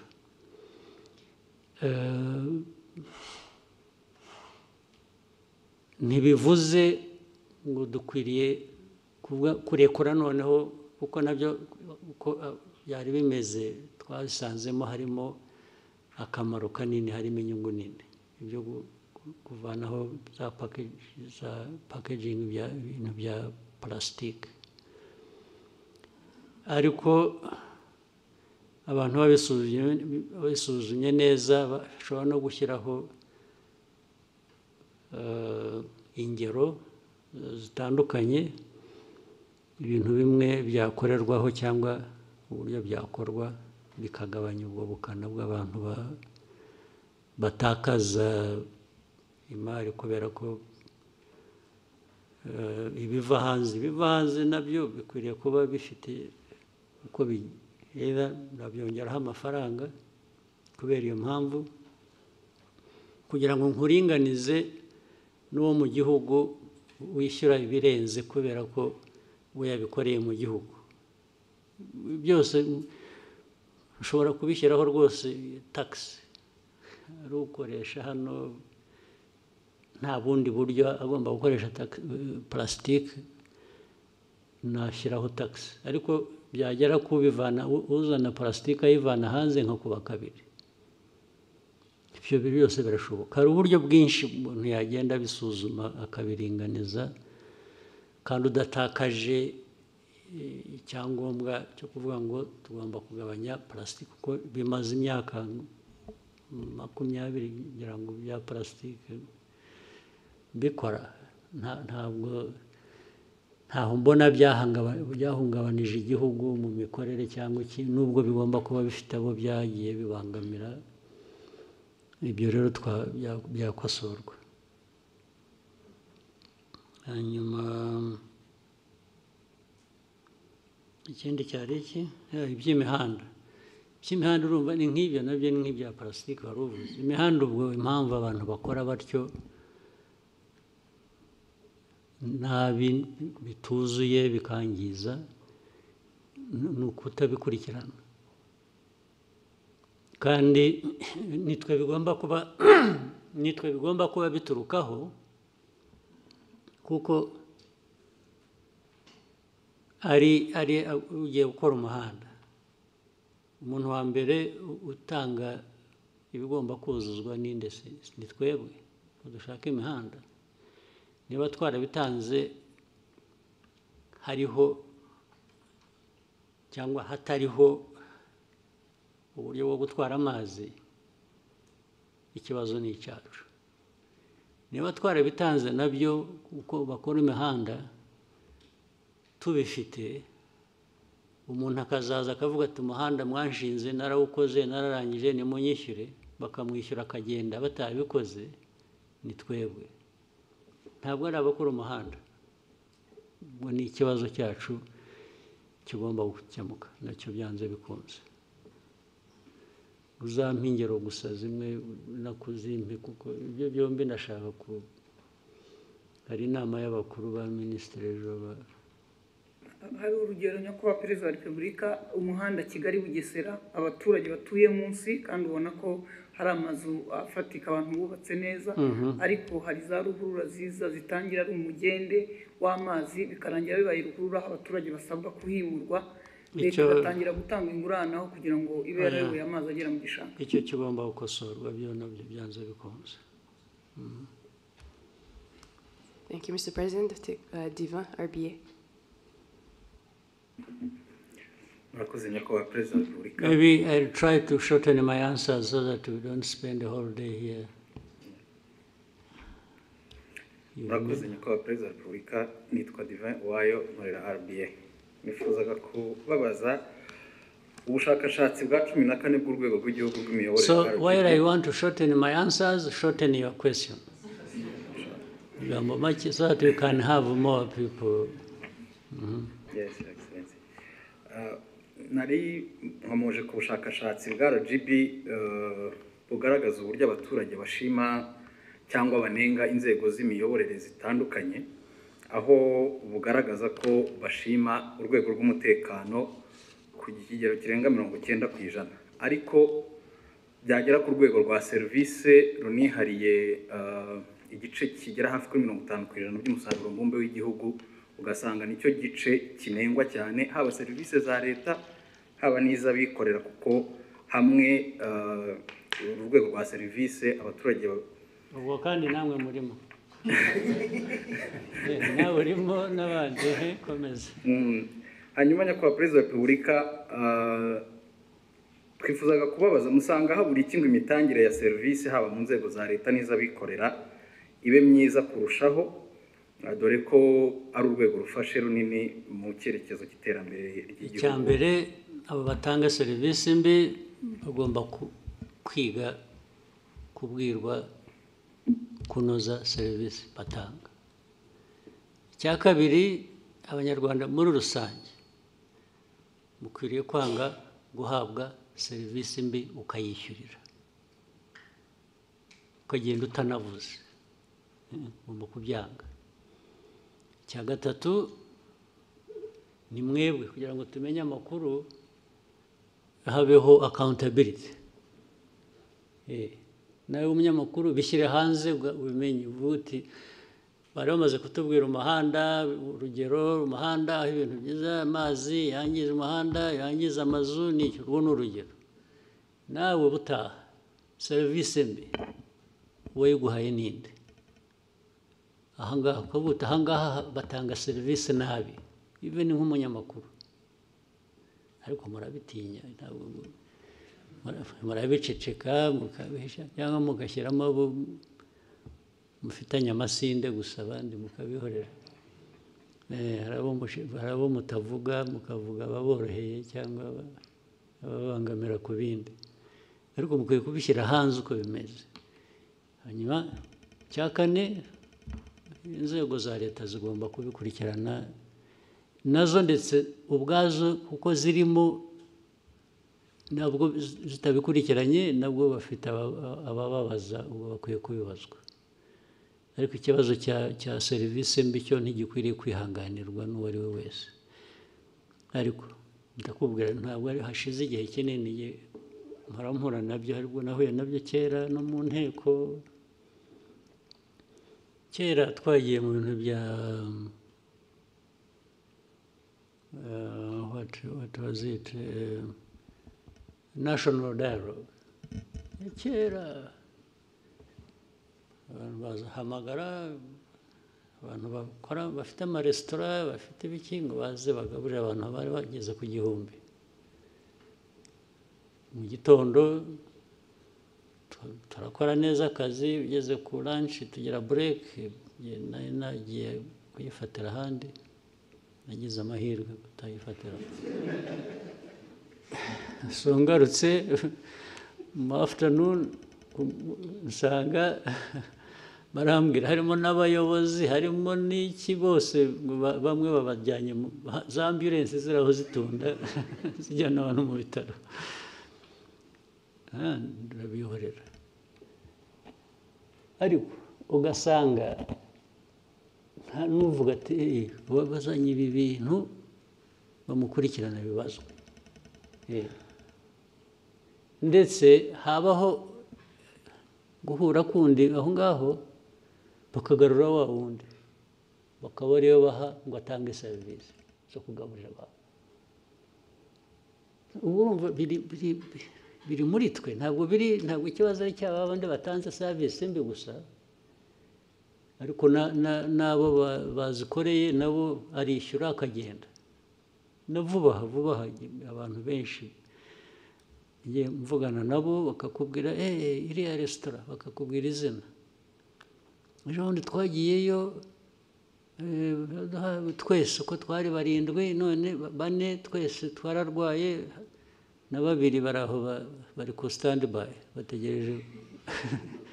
bategereje kurwara. Ugasanga ni ikiganiro gusa byahereyeho, hashira icyumweru kubera ko aho hantu hari ukuntu wenda hagezweho cyangwa bahavuga neza, ukumva ngo basubiyeyo. Ntabwo serivisi mbi yacika kandi muyishimiye. Nize wowe wahora usubira ahantu baguha serivisi mbi ukishyura, ubwo butishimye se. Ni ikibazo kinini, mujye mukishyira hanze, mukiganire, mukivuge uko kimeze, mureke ku serivisi mbi kwiye kwangwa period. Ikavugwa ikanengwa, abayitanga bagakurikirana kurusha gusubirayo baguhaye serivisi mbi. Next question for Sam. Thank you, Your Excellency. Short. Thank you. My name is Sam Karenze. I work for SKFM. My question is about Rwanda and the Arsenal deal through Visit Rwanda initiative. Arsenal. Oh, we won last night. Did you see it? I'm also an Arsenal diehard good. So, what is the problem? After 8 years working with Arsenal through Visit Rwanda, they recently announced that they won't be renewing the contract. Your Excellency, what's the reason behind the decision of not renewing? And if you can tell us about some news allowing that. 8 years is not a short period, I think you understand. Sure. I mean the news around that the decision is this one, I got your point. A result of pressure from European countries but we still have Atletico Madrid, we have PSG. These are European countries. They are based in European countries. So that can't be the issue. But the issue is when maybe sometimes, while for me, and I will continue, it has nothing to do with the contract. I will continue being Arsenal fan, of course. I even go and watch in their stadium football when I have time and so on. But a partnership like that one we had been having for 8 years is a commercial partnership. A commercial partnership can be reviewed on different grounds. Either party may say, I'm not, because it has to be, it was being negotiated every year. It has to be negotiated every season. I mean, not every year. We agree, let's say we negotiate it like today. Maybe it goes 2 years or 3 years. And then you have another one, whatever period people have agreed. It could be renewal every year. It could be renewal every 2 years or 3. So the reason for renewal is to look at whether new conditions demand different things from either party. I say, no, from my experience for the last contract, we didn't get so much in this area, and we can't be paying for it so much. And the other side could say the same. Can we adjust it like that? So in fact, particularly this one, there was a negotiation that went on. There are adjustments to be made in the contract. And our people and theirs disagreed on a particular thing and said, no, we can't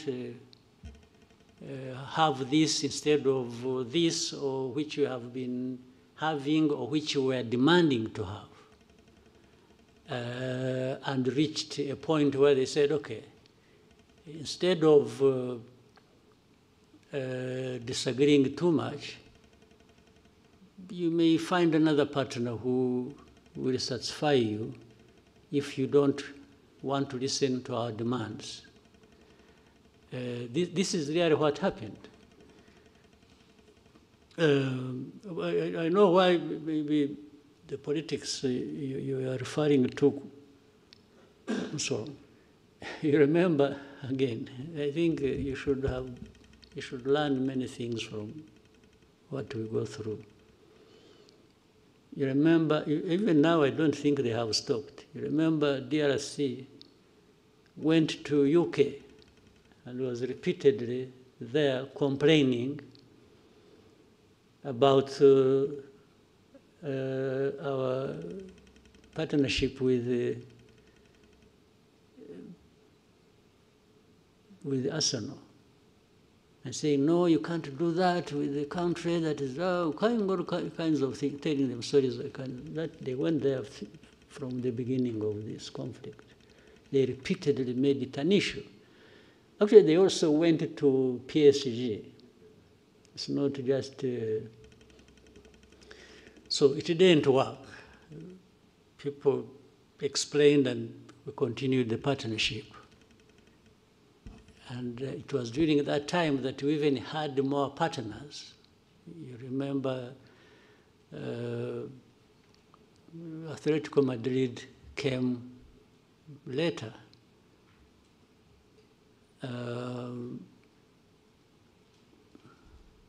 What is interesting, when it failed, when the DRC efforts failed, they started looking for clubs to have partnership with.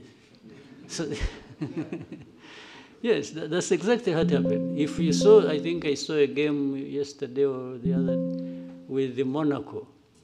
Somewhere on the sleeve they have D something. Yes. So you can see you are attacking a partnership and you are saying this, when you fail, you go looking for a similar thing. So which shows really they were doing it just to malice Rwanda, not because there was anything wrong with this partnership. Unless we want to overstretch it and assume that among the people who have the influence or who are part of the authorities to decide were Tottenham fans. So you can understand they would want to kill this one. So that is what happened. There's nothing dramatic about it. But at the same time, by the way, if this partnership doesn't work, it means we have opportunity with this money, because it is commercial, we are paying, to open up for another partnership somewhere else. You've seen how we've been even going to, as far as the United States, we are having beautiful partnerships with NFL, with NBA, and more will come. Yes. By the time we realize, we are into many other partnerships. Thank you, Mr. President. You've given us more than 2 hours. With your permission, we can take 3 more questions. let's see here, take some bonus. Oswald. Thank you so much, Your Excellency. Murakoze cyane. Ndagira ngo mbashimire kuri uyu mwanya mumpaye. Ni sinzi niba mwarabonye raporo yasohotse ivuga ko mu mwaka umwe 2024-2025 abantu basabye akazi bari 1,100,000 birenga. Akazi gahabwa abantu 3,000 gusa. 3,000 kuri 1,100,000. Bitatu bigomba kuba ariko byaragiye mu kampani imwe cyangwa ebyiri. Ntabwo nibera ko birakireke. Noneho mu mpamvu zimwe zibitera inzego za leta zimwe zishyira ku isoko imirimo zigakoresha ibizami abantu bagatsindira akazi ntibabashyire mu myanya. Hanyuma abavuga ni mu nzego za leta. Yego, mu nzego za leta. Inzego za leta hakwiye kubamo n'abakeya kurusha abo ngabo. Hakwiye kubamo bakeya kurusha 3,000. Leta bose barajyamo bashaka iki. 1,000,000 urayishyira muri leta igihe ikora iki? Nyakubahwa Perezida wa Repubulika, ikibazo ntabwo ari uwo mubare w'abakora muri leta, ahubwo abo bavunika bakora ibizamini ntabwo bose babikoze nabiyandikishe basaba akazi. Ababikoze ntekereza ko bagera muri 500. No kugira ngo baringanize. Ariko harimo imvune, hari abakoresha ibizamini wenda nko mu karere kamwe ka Nyagatare ugasanga ikizamini kiri kubera i Musanze. Hari n'umudepite ejo bundi wavuze ati kugira ngo duce intege abo basaba akazi bakina hajyeho amafaranga ku bashaka akazi. Ibyo byo ni mismanagement, ni imikorere itariyo. Ibyo nyine babishyira ku murongo. Ibyo bishobora gukosorwa ntabwo ari ikibazo kinini cyane. Hanyuma ikindi nyakubahwa Perezida wa Repubulika ibirebana n'insengero. Abanyirinsengero basabwe kugira ibyo bavugurura. Barabivugurura bashyiramo amafaranga. Nabyo bigiye gusaza zitarataha. Iyo bibagewe nta nsengero nafungura nimwe. N'ibyo dukora tubikora nyine byose kugira ngo abantu nayo insengero muri development muri ibi byose twavugaga intambara ziri ku isi na survival y'igihugu, insengero zifitemo uruhare iki? Nazo ziratanga akazi se. They are just cheating. Abenshi they are just cheating. Ariko mubahehe mwebwe. Ngewe ibyo mbona ko ari abantu huzuyemo ububande gusa, kurwana n'ababande bari mu churches nabyo nta mpuhwe bifitiye na busa rwose. Ariko mwebwe abakoroni barabarindagije namwe murarindagira. Ubu ibintu twirwe tuganira ibintu bya church, ibisengero wagiye mujye guhinga mworore mujye gusenga nushaka usengere kuri telefone. Churches aho byaturutse ntuhazi. Churches ziri ahantu hose ziri, ahubwo ndetse buriya nuko dushaka gushyira ibintu mu kuri, ntitudashaka guhutaza abantu, tugira kwigisha naho hafunzwe nke. Ikibazo kirimo nyakubahwa Perezida wa Repubulika kubera hari uturere tumwe zifunguye, abaturage baturuka mu turere aho zifunze bajya gutera umubyigano. Naho tuzazifunge ahubwo. Yes, aho ziri ubwo tuzazifunga bajye basengera mu rugo rwose. Iri senga abanyafurika niba munyemera ikindi kibazo kimwe kirebana n'inyambo. Ejo bundi mwagabiye Emile wa Katari inyambo. Albert Rudatsimburwa twaza tuganira avuga ati birakwiye ko inyambo zishyirwa mu murage w'igihugu ku buryo buri official. Ibyo bintu mwese mubitekerezaho bizakorwa ryari? Muzabitekerezeho mwebwe. Muzabitekerezeho mubikore. Njye mfite inyambo ndazitunze ndishimye. Uko muzazigenza migirire gute ibyo birabareba. Yes, njye nzatunga ngabe nishime nyambo ko ari amateka yacu se. Mwe mukora akazi ko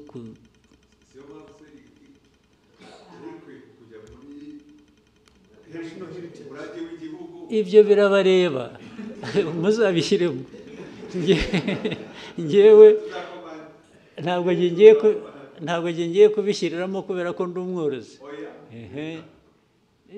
None se ntufite uko communicating na leta? Mwe muzabikurikirana ibyo birabareba. Marcosi, next, Bloomberg. Thank you, Mr. President. Ondiro Ganga with Bloomberg News. I just have a couple of things I'd like to hear from you. If we look at gold prices, they've hit an all-time high in the market. In the context of Rwanda, IMF projects that by the end of the year, gold is going to account for half of your export revenue, about $2 billion by the end of this year. But in the same breath, we have seen sanctions, particularly from the EU, on the country's main smelter, Kasabo, and some of its executives. So in lieu of the sanctions, what is Rwanda currently doing with its gold? And maybe if you can broaden out that conversation for me, what is the importance of gold in Rwanda's economy? And do you have specific plans to develop the gold industry? Thank you very much. Do you want to advise those who are applying sanctions? I'm saying, do you want people to add more sanctions to stop that, or what?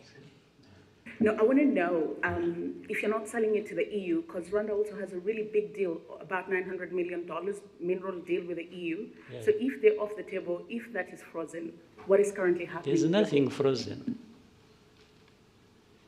There's nothing frozen. You know what they sanctioned? They are individuals who led that refinery. But the refiner operates, right? So that I don't misquote you, Rwanda is still selling its gold to the EU? It's selling gold to the market. Whether EU, the Gulf region, or United States. I don't know whether I'm getting your question properly. But there is definitely gold. We have gold here, by the way. Do you know it? You know a place called Miove? You have heard? During the war of 1992-3, our soldiers were operating in that region. Miove, there is a swamp, you know it? In Chumbi. Our fighters woke up and found some stones they didn't know flowing along the river, and they picked that stuff. And in fact, we sold it, sent it through to Uganda, sold it. It bought us, we were able to buy some meals for a week. Just from the gold we picked. The mining still goes on artisanal, and now they are doing deep exploration to see if there is gold in Nyamagabe area,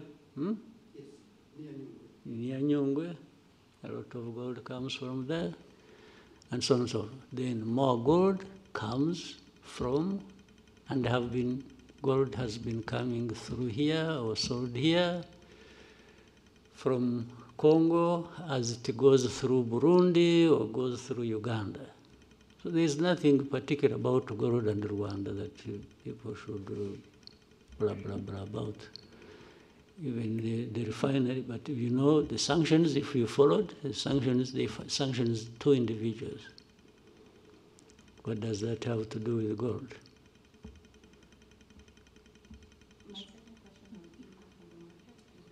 Impact of Rwanda on the market, or?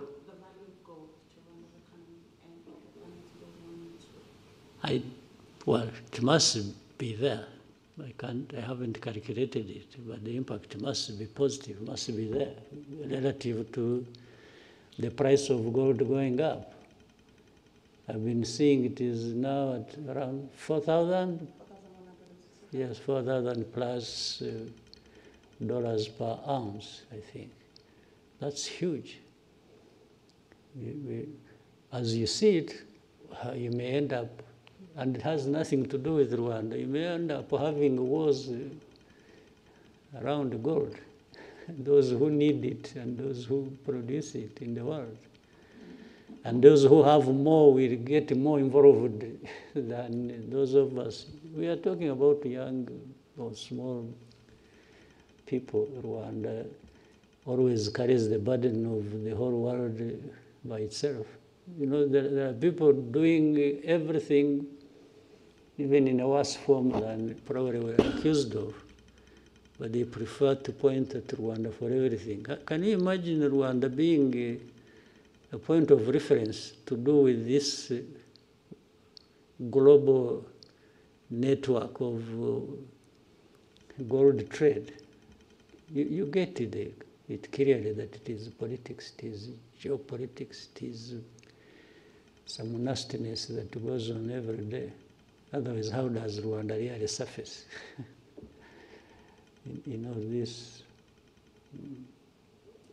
Thank you, Mr. President. We'll Someone else want yes, to? one last question from Jackie. Thank you very much. Your Excellency, my name is Jackie Lumbasi. I host the Real Talk on RTV. And Your Excellency, what I do on this program is try to bring out the person behind the title. There's a former Prime Minister who was once asked what was the toughest part about his job, and he said the toughest part of his job was parenting his son. And to someone else, they would think when you're a president or you're a prime minister, that should be the hardest job. I would love to hear from you as a parent. So in this case, putting aside the president, I would love to talk to PK, the father, the grandfather. If you've ever had to struggle with anything as a parent, what would that be? And then with the grandchildren growing, I wonder if you're picking them from school or dropping them there.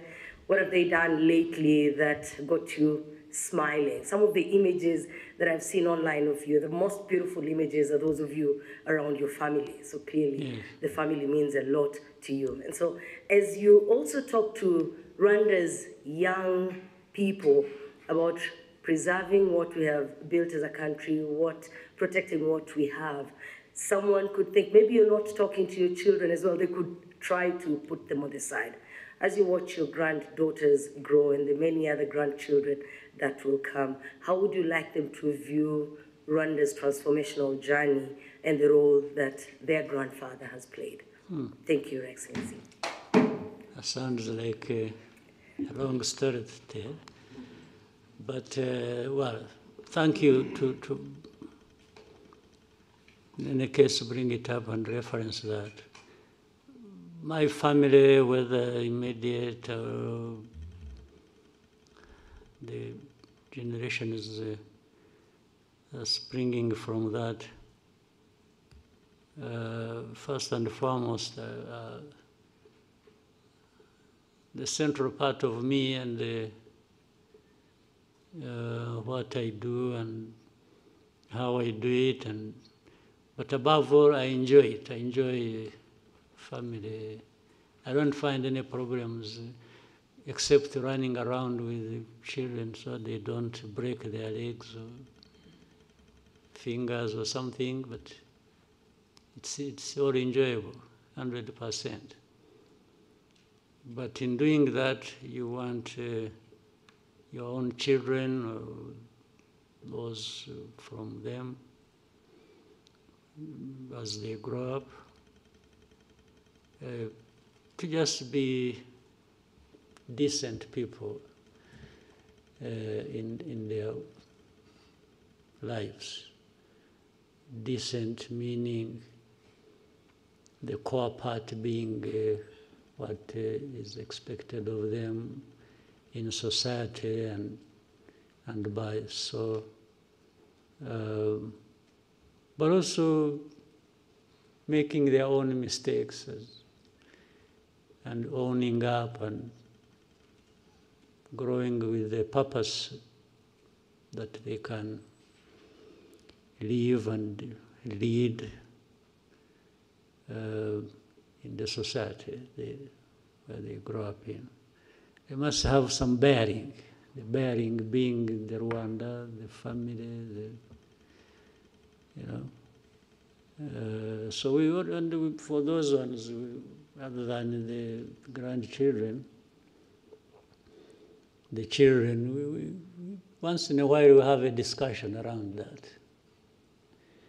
And I have time to tell them my experience, my life, young, middle age, growing up to the age where I am, and all that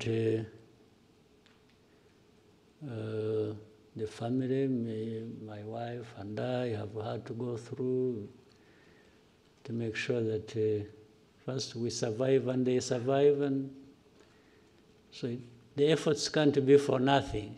The efforts can only be for the fact that they must grow up as decent human beings as much as they can. I can tell them so much, but only they can do so much. And if they can learn from that, which we always have to insist and they do, well, that's it. And actually the issue of them growing up as president's son or daughter or grandchildren does not feature much. We try to remove that from the conversation as much as we can. They just have to grow up as decent human beings. If they become presidents themselves or become whatever they want to become or become nothing, that's up to them. They know how to live with it. Yeah, so, but it forms a big, big part of my life, and it feeds into the energy to do what I can do, and without a doubt. Another person maybe? Thank you, Mr. President. These two, now they are four. Some of them are raising for the second time. No, not for the second time, no. We can go to Jadot. Murakoze nyakubahwa Perezida wa Repubulika. Biriya abantu mwagarutseho nyakubahwa Perezida wa Repubulika muri iyi minsi, ahubwo nyuma ya COVID biragaragara ko intambara zishingiye ku kwigwizaho imitungo zongeye kuba nyinshi. Ingaruka zimwe za hafi ni uko ibikomoka kuri peteroli birimo guhenda, ibihugu nk'icyacu bidakora ku nyanja, ndetse tukaba twinjiza byinshi birenze bisohoka. Cost of living nyakubahwa Perezida wa Repubulika irimo irazamuka. Nkaba mvuga nti ko bigaragara ko ibyinjira mu gihugu birimo bihagera bihenze, ibikomoka kuri peteroli bigahenda, mu kubigura umunyarwanda ku isoko ibiciro bikaba bitoroshye, ingamba zibacyuho za leta y'u Rwanda zo mu gihe gito cyangwa se ku buryo burambye zaba ari izihe nyakubahwa Perezida wa Repubulika? Usibye ibyo bibazo biriho kandi bimwe byumvikana tugomba guhora dushakira umuti, reka tubanze tunahere gusubiza amaso inyuma urebe aho tuvuye n'aho tugeze, n'ubukungu actually buhora bukura buri mwaka. Ubu turi mu ba mbere ku isi bafite ubukungu bukura, nuko ari igihugu cyangwa ari ubukungu bukeya gusa. Ntabwo ari igihugu kinini, ntabwo ari ekonomi nini, igihugu gitoya, ariko ubukungu bwacu buhora bukura buri mwaka. N'umwaka ushize n'uyu nguyu biragaragara ko turagenda tujya hejuru iteka ya 7 n'igice ku ijana. ntabwo ntawe ukwiye kwibwira ko biva ku busa. Niyo urebye n'imibereho y'abaturage mu myaka 20 ishize yakomeje irushaho, abaturage umubare wabo uriyongera, ariko n'imibereho yabo igenda yiyongera, byaba buhoro gato, byabaho byihuta, ariko biriyongera, ntabwo bisubira inyuma.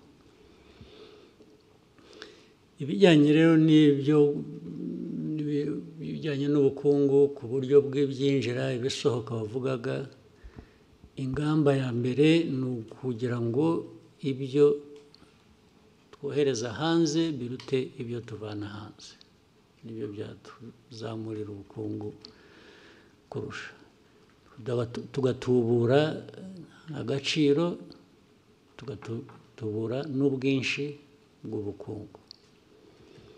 Izo nizo ngamba. Buri kintu cyose dukora biva mu bintu byinshi bitandukanye. Iyo ugiye kureba no mu bukerarugendo, igihugu gisurwa, abantu bava hanze mu mwaka nyirango ushize barenze miliyoni n'ibihumbi 300 cyangwa 400, amafaranga avuyemo arenga miliyoni 600. Ibi byose ni ibintu dushaka ko bikomeza gukura, ariko birakura harimo ikibazo cyo kirahari kijyanye n'uko ufata ibyo ufite ubu ukabigereranya n'ibyo ukeneye ubu, usanga ikinyuranyo ari kinini nyine. Ariko niyo mpamvu abantu bagomba guhora bakora uko bishobotse ku bintu byose. Rero guteza imbere inganda, guteza imbere ubucuruzi ndetse bw'ibiva hanze bukaza bwubaka ibyo dukora mu gihugu. Hari ibintu byinshi tumaze kunyuramo byari bikwiye kuba bitwigisha uko dukwiriye kuba tubikora. Icyo navuga rero ni ugukorana, ni ugukorera hamwe, kugira ngo abaturage n'abatwumva bumve ko ingorane zo zirahari, ariko inzira irahari yo kuzivamo, kandi hari ibikorwa bigereranyije, ndetse n'ahandi usanga turi mu ba mbere bagenda bagerageza gukora ibishoboka. Thank you, Mr. President. We may take one last one from Fola. I think you have to do a lot of Tombora. Thank you, Mr. President. My name is Fola from the Radio Masterclass, Lagos, Nigeria. I want to ask you a question, sir, about women. So in many African countries, women That struggle. must be easy question. I'm sure that it is.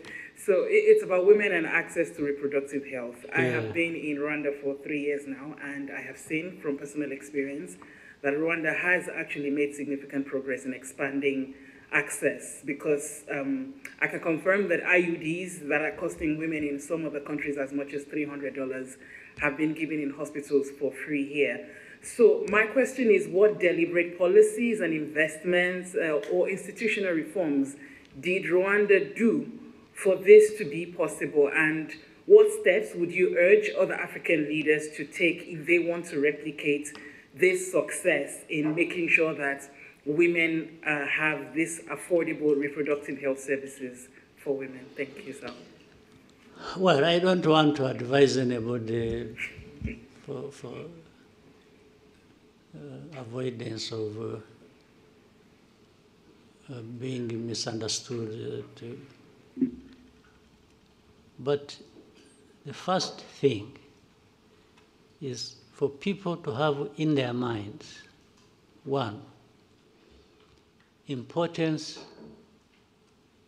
of women as a big part of their society, their population, and make sure that you look at the whole population and you look at the different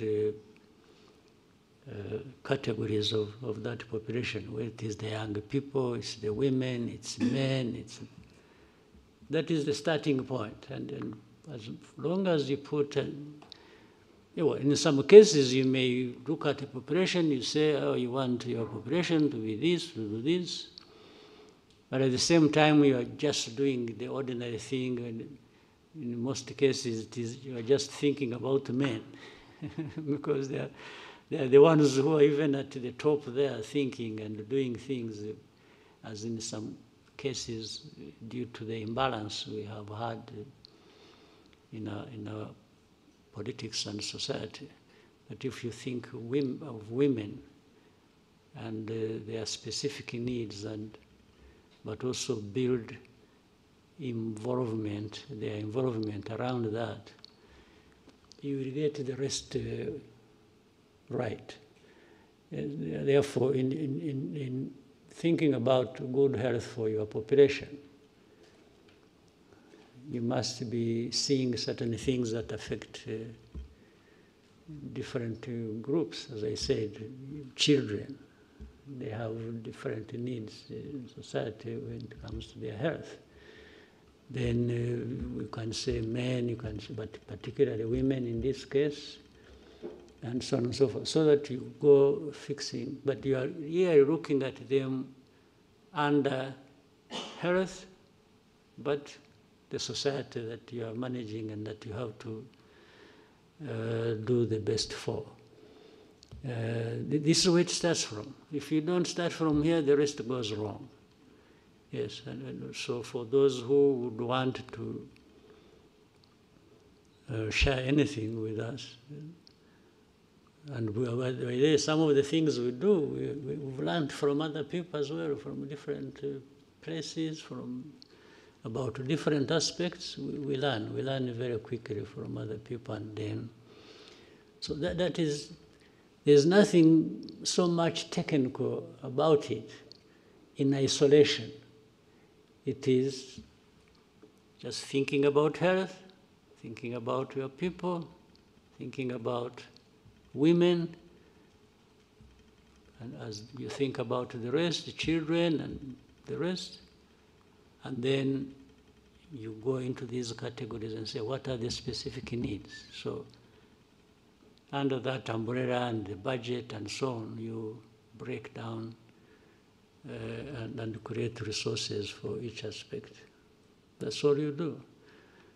But that's the starting point. The rest is to be practical. How do you become practical about doing it and just stop saying it or having information and knowledge about it? Thank you, Mr. President. Was there someone who really, how urgent is it? I think we can start with them at the next press conference, the ones I have not asked. Who is this? Okay, let's hear from...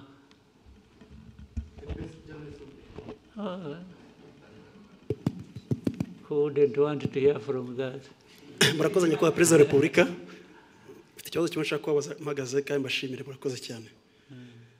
Nyakubahwa Perezida, mu minsi ishize twabonye intumwa z'i Burundi mu gisirikare n'iza leta zitabira ibikorwa byabereye n'aha ngaha. Ejo bundi tubona impunzi z'abarundi zitaha ku bushake zisubira i Burundi. Baravuga ati se haba hari umubano muri iyi minsi cyangwa se ibiganiro byabyihariye kugira ngo imipaka yongere ifungurwe yo ku butaka? Murakoze.